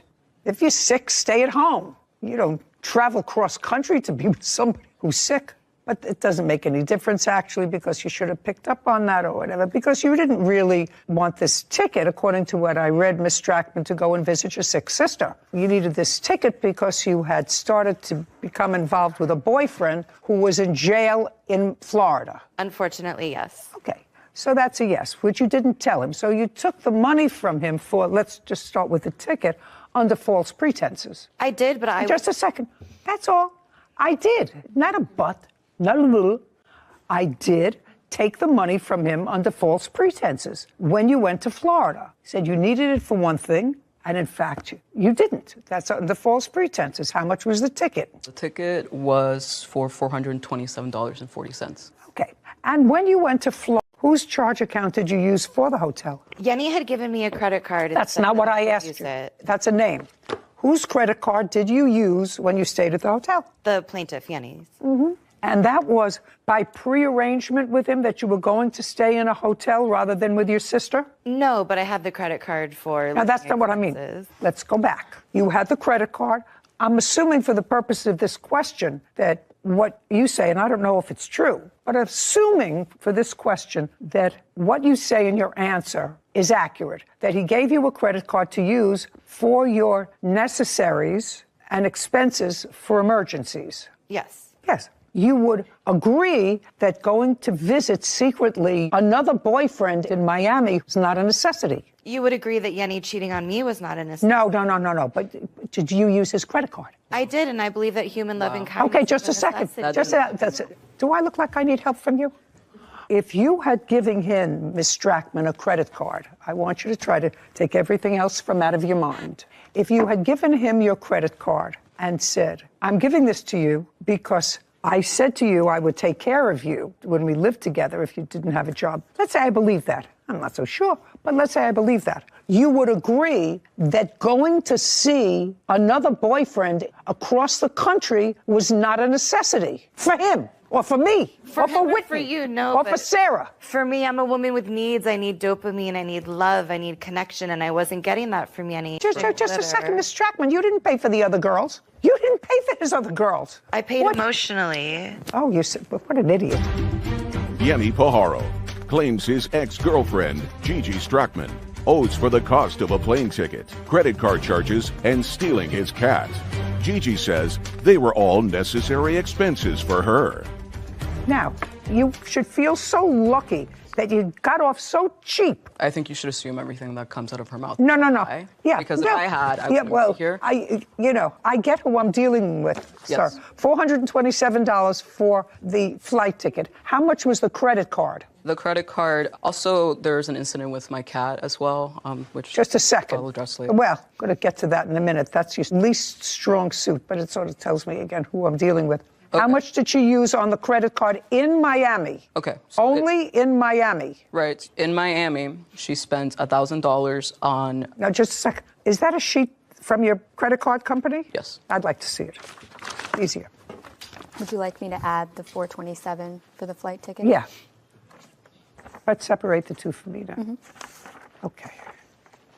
Giving you start, just show me where the bills are. So those are two separate credit card statements because... Okay. Yeah.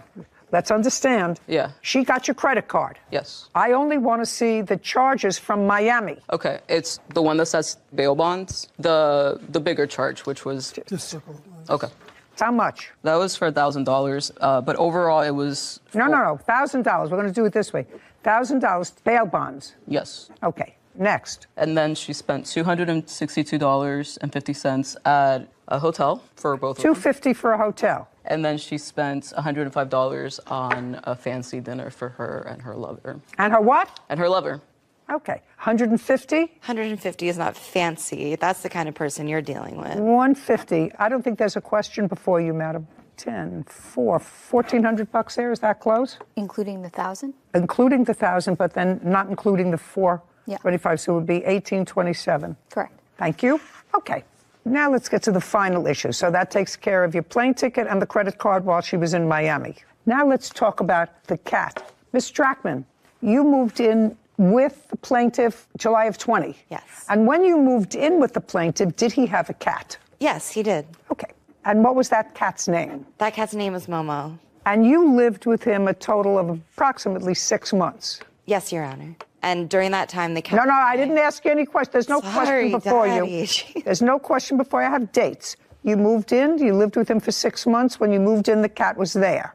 And if you recall, in what month and year had you gotten the cat? I got Momo right before she moved in with me as an emotional support. 2020, I adopted her from a shelter. So you didn't have the cat long? No. When she moved in? No. And then the two of you had the cat? Yes. Okay, but great. The cat was and then when she, just a second, then when she left in February of 2021. Mm-hmm. Okay.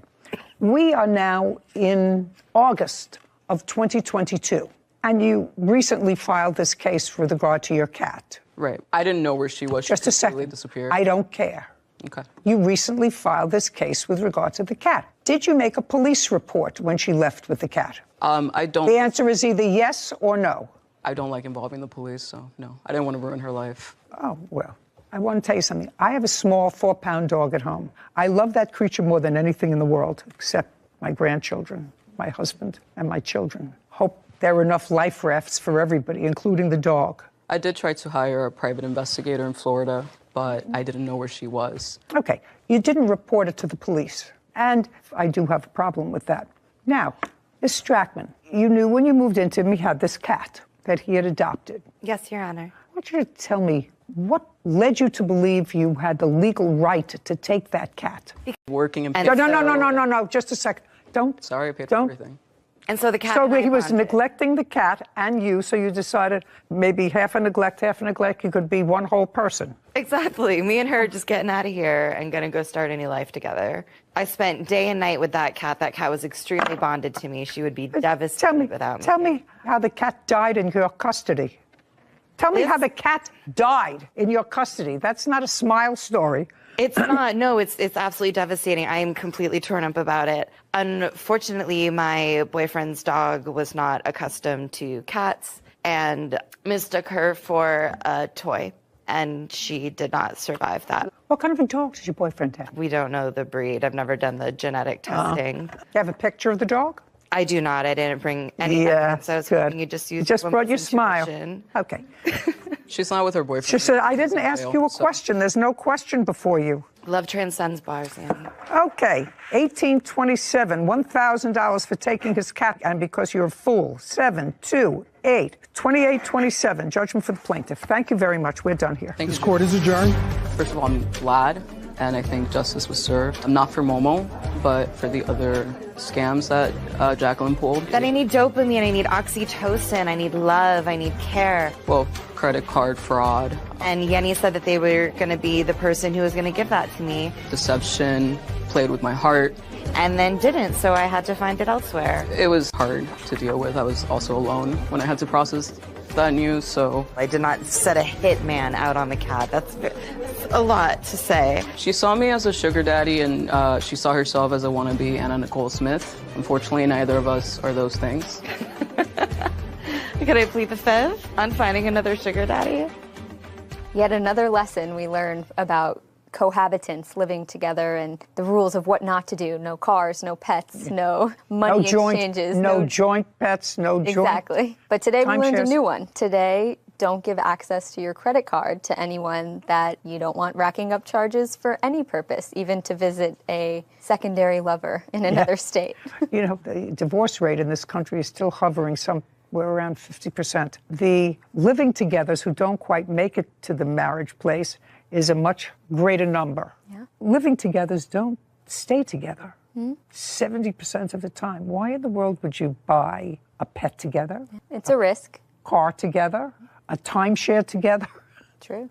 or give somebody a credit card. Yeah. At the time that you do it, you're happy with them. But since at least 70% of the time you're going to go your own separate ways, at that time you're